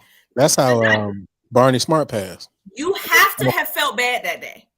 You could not have felt good, but that's that push mentality. That's that I gotta keep going. I gotta meet those needs. I don't want to be that. Mm-hmm. I'm not gonna be that. Mm-hmm. I got a calendar that I'm gonna start checking stuff off the deadline when I'm gonna be done with it. Hey, you know what though? And y'all saying this, y'all making me rethink. I literally said that I didn't want to retire. Baby, I don't know. That said the devil is a lie. But for real, no, that's what I did tell myself, because y'all are truly like invoking, like, I'm trying to figure out how fast I can get out. But I legitimately was like, because I want to be in this seat. I want to make sure that I can impact as many kids as possible. But you're right. I don't think a lot of people know how to live. Maya, I pick you. Go. How you? Thank you, friend. Because I do got your job. Do your job, Portia. Do your job. Okay. I get it. I'm so glad that the kids have someone who truly cares. I will never take that away from you. But let's just be between me and you. Okay. Have you ever, Luke, I'm gonna ask you too, have y'all ever gotten to the point where, now look at me when I convict you now, hold on. I want you to see what I'm saying when it come out my mouth now. I'll wait. Okay. Have you ever been to the point where you just be like, now I can't say what I want to say, but when you be like, F these kids, forget these kids. I say that too. But you don't want to retire? Child. Are you asking the person who's no longer a band director that question? Because because he literally lived that mantra. Okay, lived it. Yeah. But to say that you don't want to retire, see, that's why I say it takes a special person. Because let Johnny Johnny, and then Tim, and then John come up here with 3 different issues. You know what? Don't even worry about it. You ain't got to worry about me. You ain't got to worry about me. I'm getting my shit, and I'm me and the dog gonna be all right. Yeah. No, but guess no. what? Okay. After these kids, I can't deal with it. Okay. But see. Okay. So correct me if I'm wrong, y'all. But this is my mindset. Real talk. My mindset legitimately is. It's not the kids that's bad. It's the behavior that they've been exposed to. So if I can change this behavior, I can change the kid. Because the truth is, I look at the 16-year-old me and be like, man, if it wasn't for Gerald Anderson and Kelvin Berry to be like, hit these sticks, bro, I know I would have a number somewhere, or I would have a plot. Because that's the direction my life was leading to. But for me, how many black and brown kids and kids who don't have those male figures that, like, if somebody just say, bro, you're good enough. You dig what I'm saying? And I know Luke gonna say, well, are you there for your own kids? You know, sometimes you don't be there for your own kids or something like that. But I'm there with mine, like $100,000. And I got 2 older kids too anyway, so it's different. Like, so my situation is different. But you got a lot of kids, bro, young ladies, young men that they just need it. And They I do feel like need God it, but I don't want to me. rest in a casket. I'm gonna get my rest while I'm here, okay?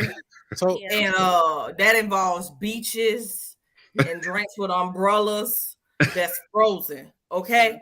I think anybody who's an educator, I literally take my hat off to you. You a good person. I could not do it. Because you saying they need this and they need that. And I was crazy as hell too. I was that one. I was going to try it. I was going to try you. And people had to invest in me. But I don't expect them to still be invested in people when they invested in me. That was a long time ago. Go get your rest, sis. Thank you for the investment. But you have to pass that torch. I'm going to retire. And as soon as I can. So I'm gonna say this. I mean, Quan, you're right? Like, because you have older kids, it makes it a little different. With me having younger kids, and I can only speak for me because I don't know what everybody else's situation is. Right. But I know for me, let me basically tell you this story, and then y'all can kind of understand. So for me, when my son was born, as a matter of fact, the day that my son was born, I was headed to work. I spent 2 days in the hospital. I think it was 2 days with my wife. And I literally got back up and went to work right after that. And ever since, right after that day, I was working from sunup to sundown. So for those of you all who don't know, like, the lay of the land in the city of Houston, I was working at Forest Brook Middle School full-time and then doing Prairie View part-time. But I lived in Cypress, Texas. So I was driving about an hour and a half from one side, because, you know, with traffic, 290 traffic is terrible. But I was driving an hour and a half to one side of the city, working, driving back to Prairie View, passing my house to get to Prairie View, and then at Prairie View at night, and then would come home, my kids are asleep. And I was doing that over and over again. For me, it became an issue because I had to wake up and I was saying, well, I'm spending more time with other people's kids than I am my own. And my son is my only son. Mm-hmm. And what I didn't, and the thing that made me want to be able to, or the thing that made me step back and pull myself out of the system, even if it's for a while or however long it's going to be, was the fact that what I didn't want my son to see is me working myself to death. I wanted to be able to be present in his life as a father. Now, everybody else has their own, you know, rationales or the way they do things, and that's cool. You know, I'm not going to knock anybody's hustle. I'm not going to knock whatever anybody does. I know for me, I wanted to physically be in the house with my son because every day I was going into the school helping other people's sons. I was showing other people's sons how to tie ties, how to button their shirts, how to dress correctly in a suit. I was doing that, advocating for them every day when they got in trouble. But my own son sitting at home, never seeing his father, and the only time he got to see him when it was time for me to wake him up in the morning, or on a random weekend when I had off, if I wasn't doing a game, or if I wasn't doing a game with the high school and I was doing a game with PV. So that was every weekend, basically. Exactly. And Maya was there during those times because I would have my youngest daughter in tow, and when my son was born, Rick would be carrying him. So, like I said, for me, I just wanted to be able to be there for my kids because I understood and I started to realize how much I was gone from out of their lives.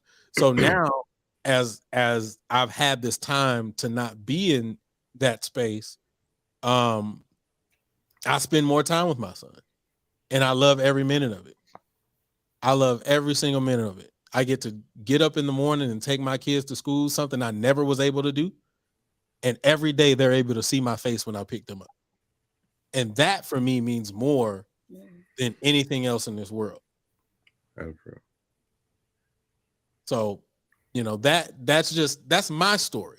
And I'm not telling everybody else that they got to live my story and they got to live my life. But for me, I found that's where I felt my purpose was. Because if anybody who knows me, like, has ever really talked to me, I'm genuinely a good person. Like, I'm gonna always try to do the right thing to everybody and be a good person to everybody and be very giving. So that's who I am by nature. That's just who I am. So because of that, I feel like just because I'm not physically in the school system doesn't mean I'm not leaving a mark or a legacy in other places, or leaving stamps in other places, or rubbing myself off on other people. Pause. All right. So, that's just where I am. And that doesn't mean I don't care about music. That doesn't mean I don't care about band. That doesn't mean I don't miss it. There are things that I absolutely miss. And I will tell anybody that, yes, there are things that I miss, but that time is one thing I'm not going to be able to get back. So that's where I am. Thank you, bro. True. I ain't mean to shut the whole thing down, but yeah, no problem, bro. All right, man. Let me see. I'm trying to do this new thing. Oh shoot! I'm sorry, y'all. Hold up. Let me see this. I could have put this at the top. Bro, question: have you been recording? Yeah, this whole time. Oh, Hold on, wait. Recording what? In the show, bro. No. I didn't hit the record button on the audio. stop it. It say live and recording at the top. No. The it's on YouTube and Facebook and everything else, and Twitter, but I didn't record for the podcast. So yeah, my bad. Smits. So I can go back and grab the audio. It just takes a lot longer. You know what? Okay. We're getting a cut, dog. Come on. On national television, you said that. Hey, if we playing, I got to drink first. Oh my God! What's wrong with you? Oh, I ain't tripping. Nah, I ain't tripping. Me, I ain't got a drink. I do. Hey, Nah. I ain't that booty ain't like that no more. Pause. Hey, say, bro, you wanna get some clickbait? Oh Lord, Cut that feed and don't say pause. I'm gonna cut it out. I'm gonna cut out the pause for the audio. Put that on the shirt. We're gonna have 1 million followers. We're gonna have our YouTube plaques in the week. His butt don't work. What type of My booty don't work like that. Put that on the shirt. No. Wow. Actually, put it on a pair of sweatpants across the back. I know you lying. Like They'll be Juicy. like, what in the world they got going Hey, on? Oh, if I man. make that, you're gonna be the first spokesperson for it. You're gonna be a brand ambassador. Just put it, my booty don't. Watch that attention. You about to And get. I'm gonna wear the shirt that say I just came to dance for y'all. I That's just it. had a dance Oh, for y'all. I just came to came to dance dance, because y'all, my that's booty all. don't work. So the front gonna say I just came to dance for y'all. That's all. The back gonna say my booty booty don't don't work. work like don't that. work like that no more. Mhm. It's gonna be dot in the continuation in the back. Exactly. Damn. Oh man. And then on the pants, you're gonna have to put just glaze it. oh, Down my- the side. No. Hey man, I got the just glaze on right now though. I So know. I just came to I need dance. to add My some booty stuff- don't work. add some Just stuff glaze on it. the bottom. Oh man, my booty don't work. Just glaze I it. like it. Good Lord. This is beautiful. Oh man. Terrible. But yeah, man, I this whole time I could have put the joint at the top, so we could have had Portia's name down at the bottom. So I'm sorry, Portia. I submitted. That's why I like this view, because at least you can see it, but y'all didn't like it, so we had to go What back. about in the middle? Can you do it like right in the middle of the squares? No, I'd only give you the option for top and the bottom. Tough. Good job. Oh Lord. Oh man, I can't be messing with y'all. Soul singer. Oh Lord. Wow, another one. Okay. Let's bring in who am I bringing in? Oh, Was let's that bring all the in questions? yeah. It's That was 4 questions. no, because Oh. question number 3 went well. Question 2 and 3 went pretty long, so I just held question 4. I feel you. Yeah, because with I you be trying to when get us out of here. You know what I'm saying? Yeah. I'm with you when you're right. Well, look at that. See the blessings. The blessings is coming down. All right, let's try to bring Chuck in here. Let's see if I do this right. Here we go. Is he in here? Can you hear? Smith. He on Hey, mute. hear He him on now. mute, though. Oh, yeah, mute. All right, talk now. Can you Okay. hear me? Okay. Yep, Yes. there you All right, go. you got it. Hallelujah. Am I the first one on this new platform? Yes, you are. You are. All right. That's what's up. Y'all doing all right? Everybody doing all right? Everybody good, bro. How about yourself? I'm good, man. Quan, what'd you eat, man? At the Midwest? Man, so I went to what is it, Gordiano? No, okay. Giordano's. That I went there, really good. Yeah. Went to Harold's. It ain't better than French's. So I Yeah. saw the whole conversation on Facebook. it ain't better than French's. Harold's is like, and again, my wife is Chicago born and bred. I lived there for 4 years, so she's more of an expert than myself. But Harold's is, a chain, and it's not all created equal. There's some that you don't go to, and so I don't know what one you went to. I apologize. South on Michigan. Chicago, So and you say your experience wasn't great. I mean, it was. I went. First of all, I went 2 days. The first day I got there, they said we not serving chicken no more. I said, "Ma'am, it's 8:00." She said, "I know." I said, "I don't want to argue with nobody in Chicago, so let me go." You behind the glass. I don't know what's about to pop. So I went back the second day. All of us was there. Myself, Prof D from he's in Washington now, but he was at TSU. Brother Kelvin Jones, Dr. Jones from LSU. Yeah. Like all of that. We all was in there. We all got our food. I opened it up. I got no sauce, salt and pepper. It's seasoned good chicken, but it's not like, oh my God, it's not like my third. It's not like my third, Julian. It's not like it's my third. You keep flashing me. I'm getting sick. Yeah. Sickness. My bad, It's man. not, I'm trying to like the thing third up. ward set the mood. French's experience with the red soda. It ain't that, bro. I'm sorry. It You ain't know, Timmy you Tans with the saying that you wings. didn't get sauce, like that's a travesty. Like the first time I had Harold's sauce, I could see it on the bag before I opened the bag. Like it was everywhere. So they did. So they what did kind of very- sauce is it? It's a It's a hot mild sauce. sauce. It's called mild sauce, right? It's hard to describe. I'm not going to disrespect people from the DMV and DC, but I do feel like mumbo sauce is indigenous to the DMV DC area, and so it's like Chicago's version. I think of that, and they put it on everything. If you don't ask to put it on the side, they're gonna lather it over everything. So for you to not get sauce, something major happened. I don't know. Well, I told him no because I saw it. I And told he him I did don't want it. no. Huh? it's a standard. Like when you get your food, they put it on everything. But here's the thing though. In the South, the real South, not that South, y'all. The real South. If your meat is seasoned, pause, you don't need extra sauce on it. And wait, first off, whatever y'all doing or not doing enough of, y'all need to figure that out because y'all been on one for the last like 10 minutes or so. I'm with you. We're just high on life, man. We're just high on life. Either or. I hear you.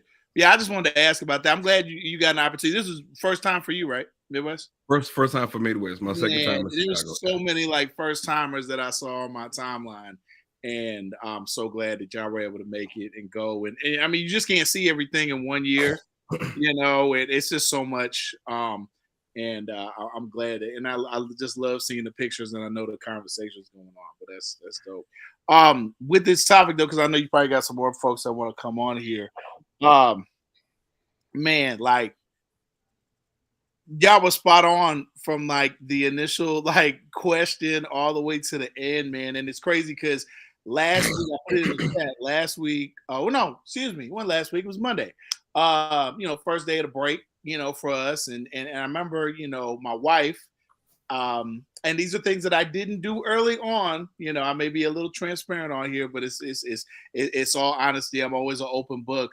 Early on as a director, I didn't pay attention, you know, when you were relationships or whatever, because I was always just so laser focused in terms of like my career and other people's kids, like all the time. Like, yeah, when you have to miss your kid's performance or a game or something because you got something else going on, like that's an experience I don't wish on anybody. And so, you know, I'll just leave that with that. But my wife was telling me a few weeks ago, she's like, man, you know, I think I want to go see a chiropractor or whatever. So like for the first day of my break, I scheduled that. I was like, hey, we're going to go to the chiropractor, go get checked out or whatever. And I've found out something, you know, just in like the preliminary test. We're going to go back and look at the x-rays next week. But let me just ask you guys as band members, right? And we know this. What's the first leg that goes in the air when we about to start for March? What's the first leg? Never mind. My mind went somewhere else. I'm sorry. Oh God, y'all still. Your left leg is your legs aren't even. Right. No, I have my muscles have tightened so much in my right leg that it's causing serious back issues. Like there's points that I can't get up. Like over the last like 5 to maybe 7 years that I can't walk. I'm like, hey, I got to get coverage for my first period and go. That's like behind the scenes stuff, right? But she was like, oh my goodness, like, and so she did it with a scale. She did it with a scale, and like my right side is almost like 20 to 30 pounds heavier than my left side. When I saw that, I was like, what is going on? And she's like, so you got back issues here, and this, then started laying it out. I've always got x-rays other places, but they never can find anything. And I'm just like, okay, I guess this is just what I got to deal with, you know, being in the band, playing sports, stepping for so many years. You know, I guess this is what I'm with, you know what I'm saying? But, you know, she was like, no, like this is a common thing, like with athletes and other things. And so I was just like, man, so I'm looking forward. I go back next Wednesday with my wife and they're going to do some other things. But, you know what I'm saying? I ain't throw it out of my sleep. But we've had those waking up with them cramps and feet like this, looking like they throwing up gang signs, and because we out there trying to march with the kids. Like I give my drum major my drum majors every year in my career, I give them one campus tour where we go around the whole campus that I march with them.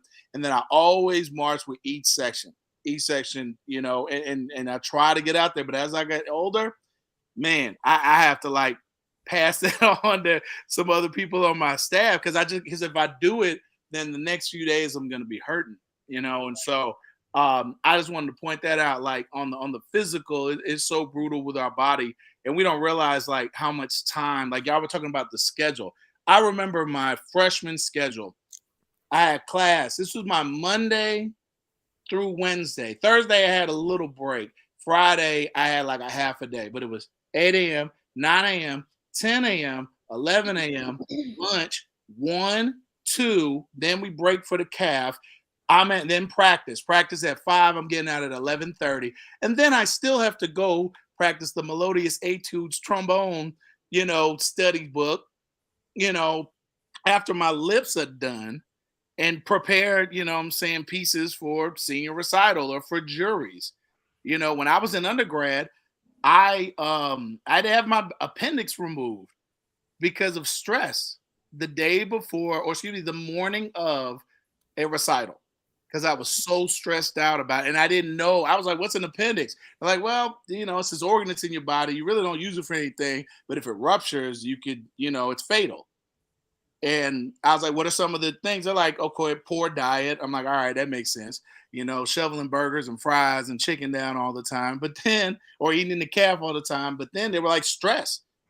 Like, you got finals coming up? I'm like, yeah, it's like December. I got a jury today, and so they had to have that removed. So I again, that's just one of the many things on the health side that, band directors, I mean, we've all seen our band director. I used to go get snacks out of the snack machine for my band director. Hey, son, can you go give me a Coke?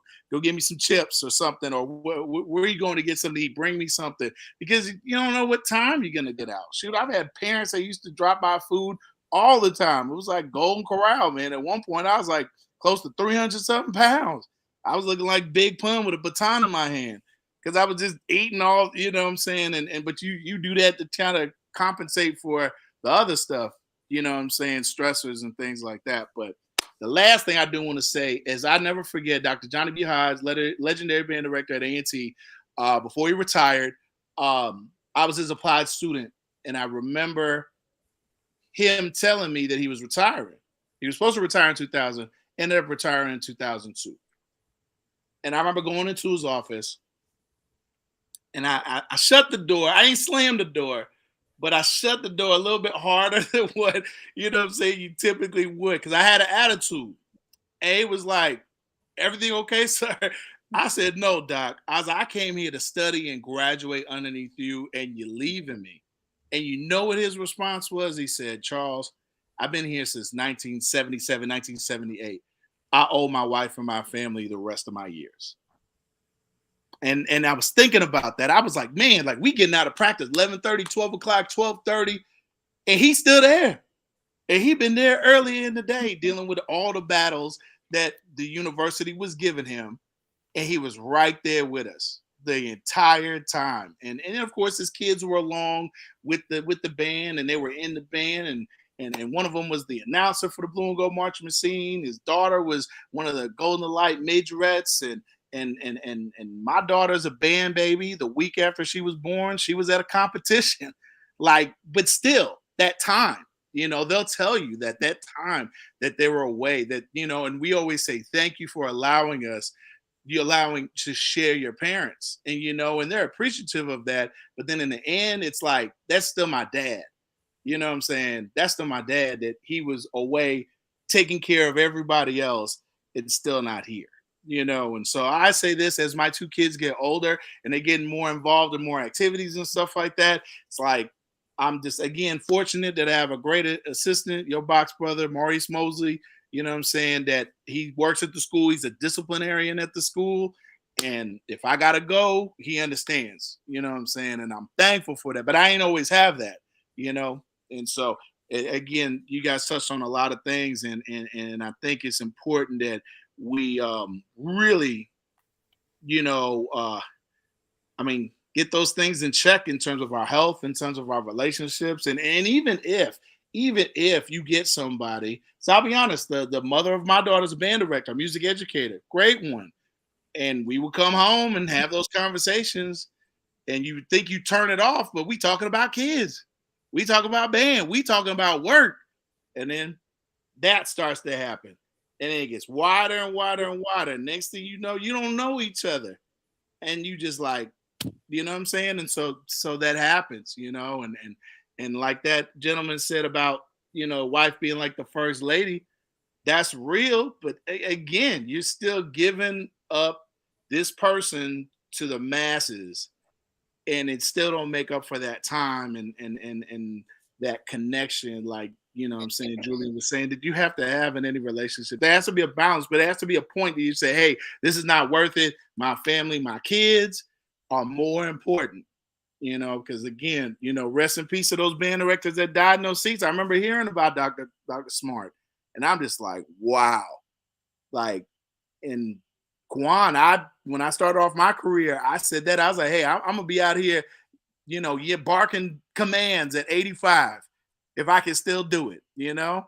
Because again, my dad's retired military, and so you do the job until you can't do it no more, until somebody takes you out.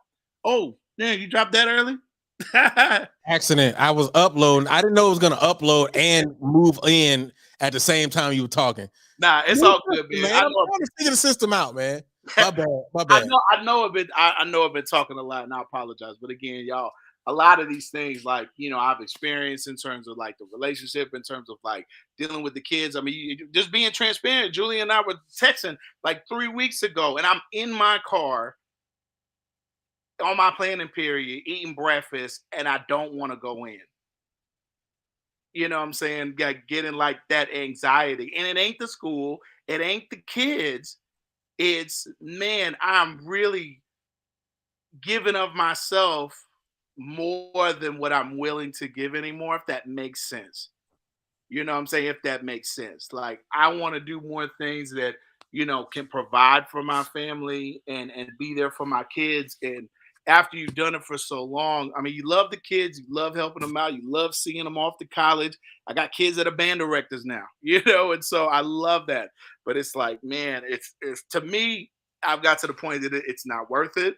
And so, you know, I'm looking for just other avenues to still do what I love, but just in a different way. Because again, all of these things, after you've been doing it for a while, will just, like, you know what I'm saying, will weigh on you heavy. And I definitely, Julian, I know that decision for you was really difficult to step away, you know, from the classroom. I mean, you feel like you're like giving up, or you feel like you're quitting, or you feel like, you know, you're not making it to the next rehearsal, if that makes sense, you know, but it definitely, you know, it comes to a head. It comes to a head. Because if you got any woman that's worth of any worth, she's gonna be like, hey, look, I value you and I value your health, and you have to do better. And this is not gonna help you. And I and the kids, we not going to your funeral in the next 5 to 10 years because you want to be out there waving your hands and saying that you crunk up for the culture. Yeah, that was my wife, 100%. But I mean, you're absolutely right. It was difficult. It was a difficult decision, and you know, for me, it was like super difficult because it was in the middle of the year. Like I didn't even finish out the year. Wow. It was during the spring semester. It was right when we got back from spring break. We had just went to pre concert and sight reading, and we were preparing the kids. I think we had like 2 or 3 weeks, maybe about two weeks before we went to the actual concert and sight reading, and it was difficult. I'm not gonna lie. But you know, like I said before, the time that I get now with my kids and the time that I get with my family, for me, you know, has been amazing, and it's been unmatched. And it's something that you know, I can look at myself and I said, yeah, I made this decision, but I made this decision for the interest of my kids. And I even polled my kids, I want to say 2-3 days ago or a week ago. And I said, hey, would y'all mind if I went back into the classroom? And they were like, no, they didn't want me back. And I asked why. And they were like, because I enjoy having my dad home. You know, and let me be very clear. I'm not home all day. And so I ain't just sitting on the couch eating bonbons and chilling. That's not what I'm doing. So I want to make sure I make that very clear. I don't want people to be like, well, this is just lazy now. No, that's not what's happening. I'm just on a different career path at the moment. So that's just what that is. But you know, I going back to what you said earlier about them ailments, I don't know about anybody else, but after so many years of marching and stuff, you ever been down and you stand up and you hear that rip in your knees, that sound like that is, yeah, I done had that happen so many times. And I thought it was just because I was getting older, but then I've asked a few band people that same question. They like, yeah, I get that too. Question: is it your left knee? It's mostly- Is For it the me- left knee? for me, it's mostly my Yeah, neck. bro. I don't know. I guess that's It's from the that left. That left. one that I hyperextended, that's the left. Yeah, that left knee, left side, left leg, left side of your back. Yeah. Look, I never forget Dr. Ruffin, 2004. I was a drum major candidate, and he was like, Chuck, your left leg goes higher than your right. You may have an injury. You need to get that looked at. And I never thought anything about it. I was like, man, what's he talking about? But again, like that left leg, we throwing it up to the sky, And then if we we the kick pros, we throwing them K's, and we throwing as well too. We throwing that left leg up, planting that right leg, and man, it's and then us directors as well too. A lot of them, especially 35 and above, rotator cuff injury. Mm-hmm. A lot of directors end up with that because we doing this for 1, 5, 10, 15 plus years every day for multiple hours, man. It's crazy, man. And also, I mean, it happened by accident, so I want to make that very clear, because I wanted to wait till he finished and then do it. But Chuck is officially a part of the Passion Is family now. Yeah. So he has a new show that we are working on at this. Hold on, let me do that. Let's see this work. There we go. Now wait a but, minute. Oh, can you wait? God dang. Patience. Patience.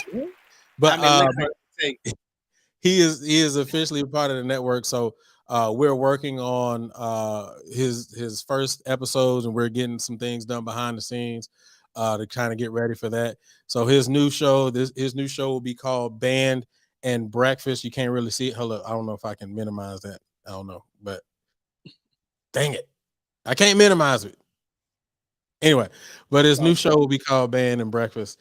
And it's going to be super dope. We've talked about it. It's going to be unlike any other show that we have on the network. And I want to make sure that it comes off, the way that we both envision it. And so, like I said, we're working on it. So make sure that you subscribe and click that notification, because when the joint pops up, it's going to be super dope. He already has some great plans. We've talked about it. I can't wait. So, man, y'all just stay tuned for that. So, welcome to the network, brother. Welcome to the family. We can't wait. That's gonna be great, man. I'm excited. Anybody that knows me knows I love to eat, and so it's got to have some food in there somewhere. So, just looking forward to just this adding to the brand, and just kind of a different spin, and just looking forward to kind of answering folks' questions as it relates to bands. So definitely be on the lookout for that, and I hope to other educators, band directors, and musicians and stuff that are on here. I hope to get you guys on the show sometime. Hey, make sure that you make sweet potato French toast. All right, so I'll just put this disclaimer out here. There are going to be some episodes down the line that I'm actually going to be cooking in the kitchen, but we also are going to try to get to some local Black and brown businesses and go there as well too, and put those out there and stuff. I see somebody in the chat asked about the hat. My wife actually got me one of the greatest birthday gifts. She got it hooked up that I could be a hibachi chef at Benihana's when I was in Vegas. And so, and the party was all of like our family and friends. So I all knew them. So I went and trained, got my grub on before everybody else came back, got myself together, and had the whole fit on and everything. So that was like a lifelong dream. And so maybe in another life, or maybe if I continue teaching, a side gig will be working at a hibachi place. I don't know. But yeah, so that's where that came from. I Yeah, like man. it. Hash browns and hash marks. Shit. Okay. Hey, come on now. There you go. You figured it out. Oh, hey, we gotta put that on a shirt. Come on, hash browns and hash marks. I like it. You said half time and what? I said hash browns and hash marks. Oh, that's fire. That's fire. Hey, I like that. See, man, just keep the ideas coming, man. Maya, you did it again, Maya. You did it I again. talked to the wife today, man. We gonna be doing some rebranding with the gear too. So yeah, just keep them coming. Keep them coming. Well, thank you guys. I appreciate y'all. Porsche, I'll definitely be reaching out. to the powers that be. We're gonna get the Legion to Tucker, and we actually, I'm not gonna speak on that, but we may see you guys again in that, weekend doing something else, So when it's official, we'll put that out there. But appreciate you guys. I hope you guys have a great holiday. Get some rest, especially Quan. Get some rest, man. Get some rest. You got it. You did Midwest. Turn it off. You got to turn it off so you can put it off. But I know you're full right now. I remember my first Midwest. You're full. You just nose is open. Everything. Nose is open, bro. Yeah. Your nose is open and you got the gears turned, but you got to turn it off. You got to turn it off. Go. I am like this weekend. I'm gonna be like Portia. I'm gonna turn it off. Y'all be safe during this Arctic thing, man. Oh yeah, it's brick everywhere. All right, bro. It's been a pleasure, man. I'm gonna catch up with you for sure. All right, y'all take care, guys. Easy, bro. All right, congratulations. Thank you. All right. He's out there. Quan left him alone. Smith. That's what I do. Let's bring him in the room. Justin, what's going on, bro? My guy, bro. My dog left me out here, man. Quan, man. Nah, man, we good. It's crazy that this shit. The whole weekend was crazy. It was lit. We learned a lot. Quan is very knowledgeable. Y'all know that, right? He's very knowledgeable, and it just was a great weekend, man. I'm talking about. I can go from A to Z, but like that legendary conversation we had at the Quan in that circle. Crazy. I'm a ranger. I don't care none of you niggas. I'm certified by the GOAT. So like that boy Paul Adams broke down Justin's videographer like career like in front of him, and niggas be watching. That boy said. So let me tell you guys something about P.I. Adams. He's a genius. He's a genius. He's literally a genius. No, like certified. Like people don't realize he's noted. Really a genius. Like it's not just about he's a genius.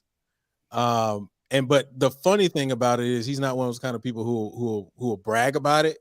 But if you talk to him, you'll realize he's a genius. He's really a genius. So if he really did that, which I'm pretty sure he did, for me, I don't find it surprising because that's who he is. So I wish I could have like turned it down camera when he was talking, but it was like I didn't want to miss something. None of us wanted to miss it, but it was a real dope experience today. Hey, I just want to let y'all know Tennessee State what they call the jazz combo. The whatever it is, the jazz band living like that. They ain't to be played with. They put on a show. First HBCU band to perform at the clinic, but like the last final, they rocked that thing. I can't wait to get out the off-air poster. They really like had everybody there stuck to fire. But work-life balance. When y'all was talking about that working in corporate, that's when I started out first out of school working for a PR company in Atlanta. I'm talking about suits, ties, and coffee every morning. I'm talking about like cubicles and everything. But I just got one day I just got not tired, but I'm like, I don't want to do this. You know what I'm saying? I feel like I'm coming here giving these people all my great ideas for all these clients that we have. And even one of the clients I work with when I was working in Atlanta started her own firm, just offered me a job close to 6 figures. You know what I'm saying? I'm still like, I make, enough money for myself. So I can see why y'all was saying like, the beauty of like seeing your kids every morning, you know what I'm saying? The beauty of just being able to work remotely from home. That's the thing. Like I do my own thing, you know what I'm saying? Like you can't buy that from the store. And like B. Simone, when she went viral for saying she couldn't date somebody that had a 9-to-5, a lot of people couldn't relate to what she was saying. They thought she was trying to play, but I literally understood what she was saying.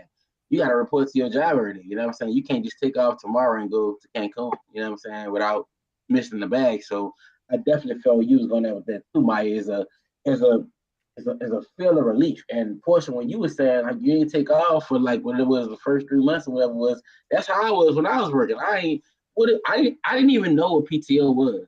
I just always seen it on the side. I'm like, what is this? And then when it came back in the check after my first year, I said, wait, it's extra. I didn't want to spend the money. I'm like, this me? You know what I'm saying? So anyway, but yeah, so I definitely got that. Yeah. So that's what I had wanted to say. I really can relate to that. And that band director question too, Luke. You were like, will a band director get fired? Yeah, he'll lose his job. And from what I've learned this weekend of just being an observer, I'm gonna say most of the black band directors. Some of the people, how much money they making in the music industry? Just looking at Midwest today, man. Look, I ain't gonna say we behind, but We behind. we behind. I was like, these dudes, you do what? Like Quan, what his name is, the director for Texas? Show guy. Dr. Crooms. He the what band director? He the marching band director, right? And he got a Yeah, he's the director of bands, but Bands, he's the yeah. first black one. Period. it's so much we so behind, bro. Like if this conference ain't talking about that, Luke, it is being observant and showing how behind we are in the space that damn we created. You know what I'm saying? For real. Like it's really crazy. But I learned a lot though. My nose open. I'm over here like, shit. I feel like I'm banned right now. But anyway, yeah. You're a ranger. Now I'm a ranger for real. You can't tell me nothing. Not a thing. So See if I can get in touch with him and see if I can like get that recorded, bro. Because like he really answered a lot of people's questions, like about arranging. You know what I'm saying? Like it's really no wrong way to do it. You just might not be as good as you think you are. that's true. I mean that like I mean I have stories with him from undergrad and learning from him. They're not like overly interesting stories, but there are stories that for me made me think a lot. As an arranger, it made me realize how good I thought I was versus how good I knew I could be if I just focused on certain things. But then it also made me realize too that everybody has their own style, and with that being said, that's why I'm not overly critical of people when they arrange. I know that there are rules that you have to follow, absolutely. But I also realize that people just going to arrange how they arrange, however that is. But as long as you know what you're doing and why you're doing it, that's my biggest thing. As long as you know what you're doing and why you're doing it, and you can somewhat explain it, that was the one thing that Mr. Adams taught me. One of the things that I remember. He looked at my arrangement. He said, "Hey, come here." He put the arrangement on the paper and he said, "Look, what chord is this? Play it for me on the piano." I played it. All right, now what chord is it going to? And at that time, I couldn't explain it. And he just was like, "I don't have a problem with what you did, but you're gonna have to be able to explain it and tell me why. And as long as you can explain it and tell me why and it makes sense, fine, do whatever you want to do." Now, there were a whole bunch of other words within there, but hey. One last thing. Another interesting thing was the Alfred Watkins session. Boy, like how he's a goat. Goat for real, like a walking damn encyclopedia. When he broke down a march. I'm gonna post that too. He said I could post it too. Yeah. But anyway, he broke down. It was a march that was played. It was made for Kennedy's assassination. He was trying to get the people in there to like realize that like when you're teaching the kids something, sometimes you have to step away from music and explain what it is that they learning. You know what I'm saying? This song is sorrow. It's telling a story, and it just stopped. You know what I'm saying? And I'm sitting back. I'm like, I just know it's a bunch of like big dog arrangers in here. Just people tell them what they talk about. When they listened to him, the first thing he was saying was, I ain't coming to teach you nothing different. You know what I'm saying? I'm just reiterating what it is, and he just breaking down these damn stories. And like, I never thought to like, well, I'm not a arranger or a teacher, but like my band director did it, but he did it at that magnitude. Explain this story to this kid to put them in the feel of the music of what's going on versus letting them hear the song. You know what I'm saying? Hear it play. So that was another big. There's so much damn stuff that we learned this weekend. But say Justin, like I'm gonna put him on the spot and say, Luke is like that too, bro. Luke really like that, bro. That bass line, what that was you let me hear this weekend? I'm saying a couple things. Caribbean Queen, the Johnny Quest, like Luke really is like that. Like the one with the bass line, the cold bass that Luke is one of Luke songs. Yeah, all of them was here. Yeah, that's what I'm saying. Like, but I believe that was Oh, the one with what's her name? The refill girl. I don't know that baseline Rocky. Oh, you talking about Owner and J. First of Cole. all, you just let him hear my goddamn on radio. Yeah, I heard it. God damn it, I heard it. Yeah, because I only want to give it to you, bro. Like, see. Here's the thing, bro. That what we have to do is one is black men, but it's black creators in this spectrum. You got to encourage people, bro, and you got to let them know that their gift is not in vain. Luke really is like that. Luke really teaches like that. I'm not bragging on myself in a bodacious way, but I'm like that too. The difference is we're not on the internet, doing the most to get the reaction. We want to do it because it's for the benefit of the kids. Like, one thing that me and you chopped it up about a lot was, why are there not more HBCUs here? Like, that's an experience. That's the largest band and orchestra conference in the world. And we had a bus of kids. Yeah. It's been multiple years. Like, and we talk about how boring FAMU is, but I tell you what, at the Christmas concert they put on yesterday, they had everybody clapping and singing and asking me who the fuck FAMU is. You know what I'm saying? Like, you right, Luke. Like, that shit. A lot of they kind of made me mad too. You know, it's like, first, I felt like there's gonna be a whole nother life for another day. Like, the first question I got, like I was telling Luke, the first question I got was what I'm doing here.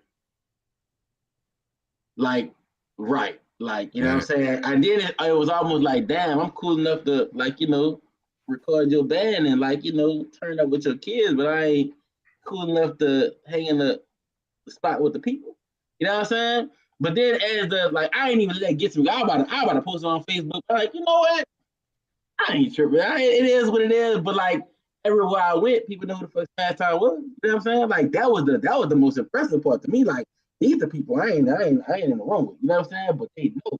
You know what I'm saying? So like, it was just that one thing right there. It just showed me like, damn, this is one of the reasons why I'm talking about we behind. Like, why y'all so focused on this when it's all this information and knowledge that need to be gained from this thing? You know what I'm saying? Like, what are y'all coming out here for? You know what I'm saying? I don't teach no kid. I do, you know what I'm saying, my thing, but like, I'm out here looking at it from to understand more. You know what I'm saying? That's one of my things. Well, like, y'all out here on per diem and stuff. I paid out of my pocket to come to this conference. You know what I'm saying? So like, it's just, I don't know. It was so much that really made me mad, but you're right, bro. Like, everything me you talking about, like how far behind we is and why we not doing this. And like the whole thing with the computer software technology stuff. People did it for you, like 20 minutes? Less than 5. So basically, Pyware has a new update. And on the MacBook, they had some malicious wear. So I brought my MacBook and they was like, oh, there you go. A new updated version of Pyware. There you go. How to write drills. But like, all of the time we speak about drills being the same, but they don't know that's another component and aspect of technology that we're not utilizing, we just behind, bro. We're Pyware with UDB. A lot of people don't know about that. But watch this though. Kedrick, the band director for Southern University, is on a video of UDB. So why are we not utilizing it? You know what I'm saying? Like that's what I'm saying. It's like one thing I must say about Justin, bro. He put his money where his mouth is legitimately. And when we were just walking around looking like this company does this, and he was like, well, why we don't use that? Well, why we don't do that? We just behind, bro. We're behind, bro. We're behind. See, and let me say this. I kind of wanted to allow Justin to just get all his thoughts out, but I first want to start out and saying I appreciate you, Justin, for even going. Right?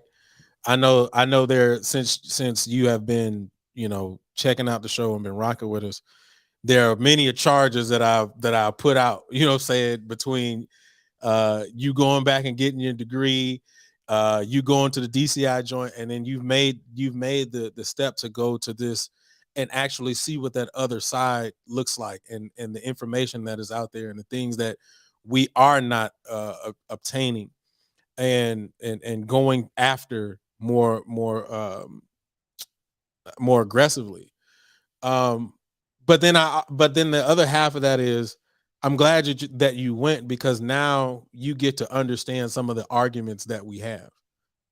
And it doesn't just seem, because a lot of people, and we've said this on multiple occasions, a lot of people will just will sit back and listen to us and say, man, y'all just hating. But we're not hating. there is a life and another spectrum of what we do that we are not tapping into, because we're so caught up on one specific aspect of what we do, and we're not finding the best ways to integrate the other things to make us better. We're only focused on how we're doing it, and this is the way it is, and this is the culture. And this is why we're always asking the question, what is the culture? Because if that small minute thing is the culture, then we're missing out on so much information that we should have.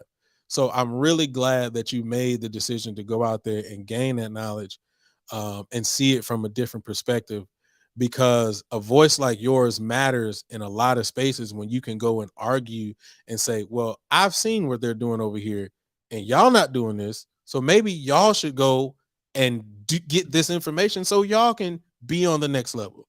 You know, those voices matter. A voice like yours matters for advocacy for us to be able to move forward. So I definitely 100% appreciate it. Hats off to you, bro.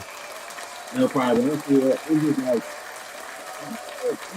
high school stage and like middle school stage. And I'm like, damn, like, no, why my high school band never didn't bring me to this? You know what I'm saying? Like, why my kind of teaching? Like, you know what I'm saying? Like, it's sad, bro. Like, I hate that we had took that from that. Me and this dude walk around this thing like, man, they doing that. Like, I mean, why we not? Like, you know what I'm saying, when I know we may be better at what they doing, you know what I'm saying? Like, just to go there and talk to like that uniform, that black owned uniform company, right?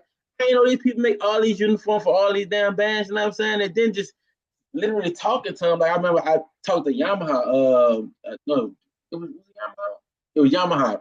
And I gave them my card and letting them know what my platform is. You know what I'm saying? I'm gonna call you next week, basically. You know what I'm saying? Like, you know, how big my platform is in with marching band and things that niche. And they had no idea, like, you know, what this is. I'm like, shit, I've seen this somewhere before. I done seen this. I remember this uniform. So it just was so much, bro, that I was like, if I was to tell people how behind we are, like, they're gonna be like, well, that don't matter. That's the hell it do. It mattered because nothing about that was marching band yesterday, literally like crank up or nothing like that, but it was so interesting. He had thousands of people there, you know what I'm saying? All I was looking at, cha-ching, cha-ching, cha-ching, and not one crank up at all. You know what I'm saying? Not one. That shit was crazy, bro. But yeah, man, I had a good time. Definitely come back next year. Like this snow shit together too. I'm stuck here, you know what I'm saying? So yeah, that was one of the difficult things about me going to Midwest, is it always came during this Christmas month. And I was just telling my wife, she was like, why don't you ever go? And I said, babe, because honestly, since I've been teaching, I've had kids. So it was always, I had to choose between making sure that my kids' Christmas was good or going to Midwest. And I chose my kids, and I'm going to choose my kids every time. But when my kids get older and Santa Claus and all that stuff don't really matter, that's a completely different conversation. But for now, my kids will always take precedent over going to Midwest. But I've always had TMEA. So, you know, TMEA is definitely where I get a lot of, you know, and have gained a lot of knowledge from. So, you know, now that you've gone to Midwest, I definitely will invite you to go to TMEA too. TMEA February, what it is, the 9th. Yeah, it's usually the weekend of 8/3/11 this year. Yeah, usually the weekend of what's February 14th, Valentine's. So yeah, this week is before that one. Yeah. No, it's always before, but Valentine's Day usually hits like during the time that we're there. So it's only if it's on the 11th, what's that going to be? 11, 12, 13th, and then the last day will probably be 14th, because 2 or 3 days, 3 and 4 days, something like that. But yeah, so yeah, I would definitely say check that out next. I know you got a lot of stuff in your arsenal to do this upcoming year, especially specifically in February, because you got Alabama and Atlanta. And I think you're supposed to be going to the Rose Bowl too. So that's a lot to be putting on you. But I definitely would say check that out. You know, whenever you get the chance, bro. Yeah, definitely. Shit. I mean, I probably could make that February It go. I rather came out last day because that's the first start of body drop. But yeah, I probably can make the first 2 or 3 days. But yeah. Plus, you ready for this parade?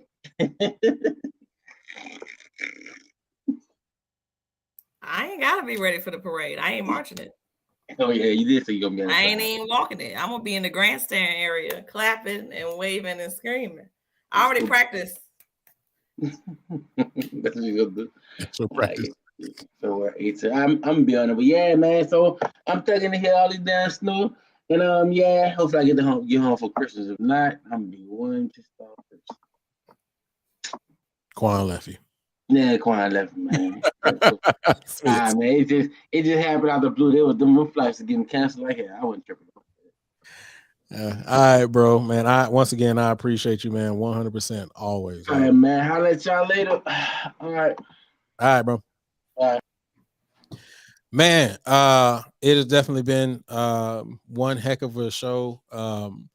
Before we go, hey man, we got a little tip jar, man. Go ahead and hit that tip jar. We got a minimum of $1. $1. Just go ahead and throw $1 in the tip jar. All right. Are you confused about the tip jar? Yeah, I didn't know we had a tip jar, bro. Yeah, man. Just all they got to do. I put the link inside of the chat, and then it's scrolling at the top too, man. We got a minimum $1. Go ahead and hit the tip jar, man. Go ahead and hook us up with a little tip. Mayo, shake her hair for you. All right. That's how I started. I just came to the dance. I just came to dance for y'all. That's all. That's how I started. Start with your hair. Start moving. But, Join the Patreon for more. Subscribe and follow for more. Hey, you heard him. Hit the like button. Hit the thumbs up button for more. Hit the Patreon for more. What songs do you want? You want a tip drill or Now, wait, you just went 0 to 100. Like, can we be somewhere in the middle? Get this money. Stop playing with it. Hey, Portia says she'll walk with the band if y'all tip $1. She know that's a lie. That's not a choice that I have. I mean, if it was a choice, would you? If you had the option, if you was either walk or chill, which one you doing? What's the point? Like, what's the point? Like, the Silkettes they on autopilot. What I'm doing, just on TV, doing it just to. I mean, I don't understand the point. Mm-hmm. Just to get your calisthenics in. Your little cardio. You couldn't pay me to do that. It's 5 miles that I'm good. I'm gonna sit down my house. I'm gonna put on a little outfit and just be. Do y'all have any like receptions before or any college touring? It's all kinds of stuff. Okay. During the day, but my nights is mine. Periods. She turning up. Explore Torrance, bro. Right. Torrance is a good city for. That's where y'all at in Torrance. No, we staying in Long Beach.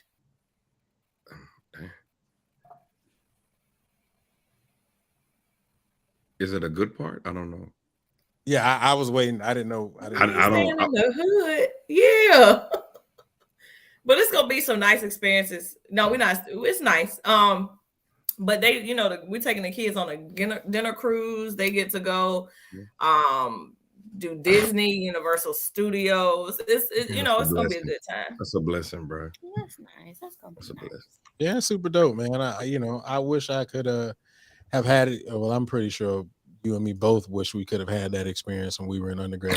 Yeah, this is super dope. I wouldn't have wanted to march it, just to go through it, but I definitely would have loved to have been a part of it. But hey man, shouts out to the Legion, man. That's the home team, so I'm gonna always big them up as much as I possibly can, especially when they're doing something great. So shouts out to them one more time. Shout out to Portia and her chilling and having a good time, sitting down on the nice little bleachers and the seats with the hand warmers in there, just waving at the babies as they go by. Yeah. I paid my dues. My work is done, so I'm gonna chill, sit back, and watch them, do their thing. Like, oh Lord, we're talking. It's been a long season, bro. Long season. And I want to make sure I do this really quick before we get out of here. I just want to shout out, and if I miss this, please forgive me, but I can't I can't spell. I mean, read some of this. I can spell, but I can't read some of this. But shout out to all the bands that are a part of the Rose Bowl. All Gifu honor green band from out of Japan. The Banda de Musica from out of Panama. Brookwood Bronco marching band from Georgia. The Bujos Marching Band from Mexico, Foothills Falcon Band from Arizona, Fresno State Bulldog Marching Band from California. They ain't have a long way to travel. LAUSD All District High School Honor Band from out of California, Pasadena City College Herald Trumpets, Pasadena City College Terminal Roses Band, the Pella Marching Dutch Band, Rockford High School Marching Band, Rose Bowl game participating team, Pac-12, Big Ten, Rosemont High School Marching Band, the Salvation Army Tournament of Roses, the Spartan Legion Marching Band. I had to make sure I gave a little bit bigger, whatever on that. The Tai First Girls High School Marching Band, Honor Guard and Color Guard from the Republic of China, the Trigio Marching Band from Italy, the United States Marine Corps, Vista Ridge High School Ranger Marching Band from Cedar Park, Texas, and Wisconsin Northwoods Marching Band from Wisconsin. So shout out to all of the bands participating. So that group out of China is all girls. Yeah, that's one where if you look them they up, killing. They crazy. They be playing swing marching, like killing it, man. Bro. Killing. Dopest band in the world. They be killing. Dopest band in the world. And they be playing real I'm music. looking forward, if I could, my real preference. I've seen the work and the preparation, and I think this is an awesome opportunity. But I want to be in my bed because we're gonna have to leave at the crack of dawn. I want to be asleep, but I'm gonna go and enjoy the experience. Hey, are y'all doing Band Fest too? Mm-hmm. Do y'all know what band's doing that one? Or I know it's I think all of them. All of them, okay. Yeah, they all doing it. The list that I just read from was the Band Fest list. So yeah. All right, man. This has been one heck of a show. I'm gonna go for my. I'm not gonna say that. So before we get out of here, just trust me. What I was gonna say just wasn't gonna sit right. Okay. Before we get out of here, man. Portia, any final thoughts? Anything you got for the culture? Take your rest now. Invest in you now. Live now before it's too late. And it takes, because it is ingrained in us, it's gonna take work. I have milestones that I've set for next year and things that I'm gonna do to improve my self-care. And I think everybody should do that. You can't pour from an empty cup. So I'm going to try to do in 2023, not try to do, I'm going to do better with taking care of me. Okay. Bet. Maya, any final thoughts? Anything you got for the culture? That's amazing. I love that.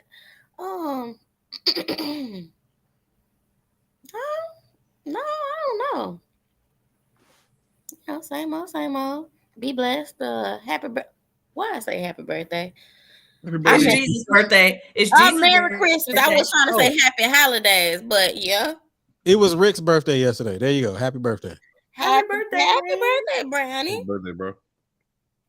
Well, yeah. It's Jesus' birthday. Jesus' birthday coming. That is true. That's true. Jesus is the reason for the season. Ain't he the reason?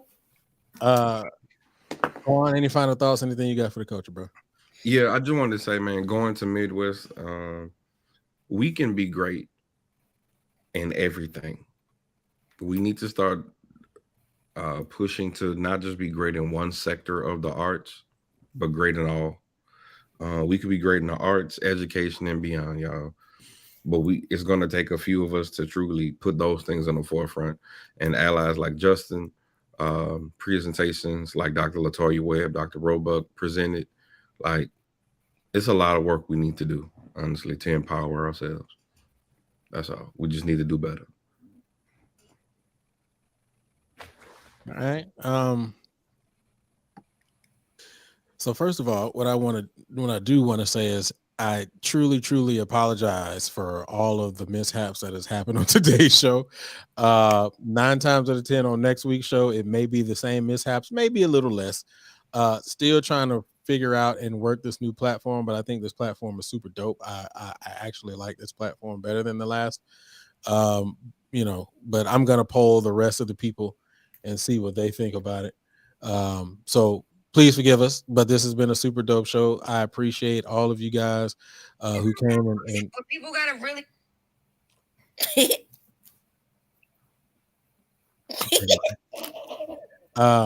hello. See, this, I try not to regulate the mute button, but hey, there it is.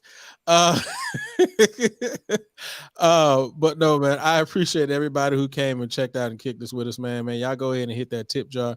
Hook your people up, man. Remember, it's just the $1 minimum, and Maya will shake her hair for you. Also, please make sure you check out the Patreon. Check out the Patreon as well. I'll give you 2. See, that's I'm gonna give you 2. Oh Lord, I get the little tweet in the front. I might wet it just so it'll move a little more. In that case, oh Lord, she said she gonna wet it. Wet it to give it a little bit of shake if that's the case. See, man, we can't even. Mine for 1, I'm 2. Portia gonna brush. I'll probably. Because soon as we I click off this whole the hat and the wig. Off. Listen, she done already said it. She didn't say that Straight more than back. as Straight soon as back. this joint is over. She got to set it off Cleo braids underneath. That's exactly what it looked like. And that's okay because I work from home. And everybody that had dropped them packages at the door sees Cleo, okay?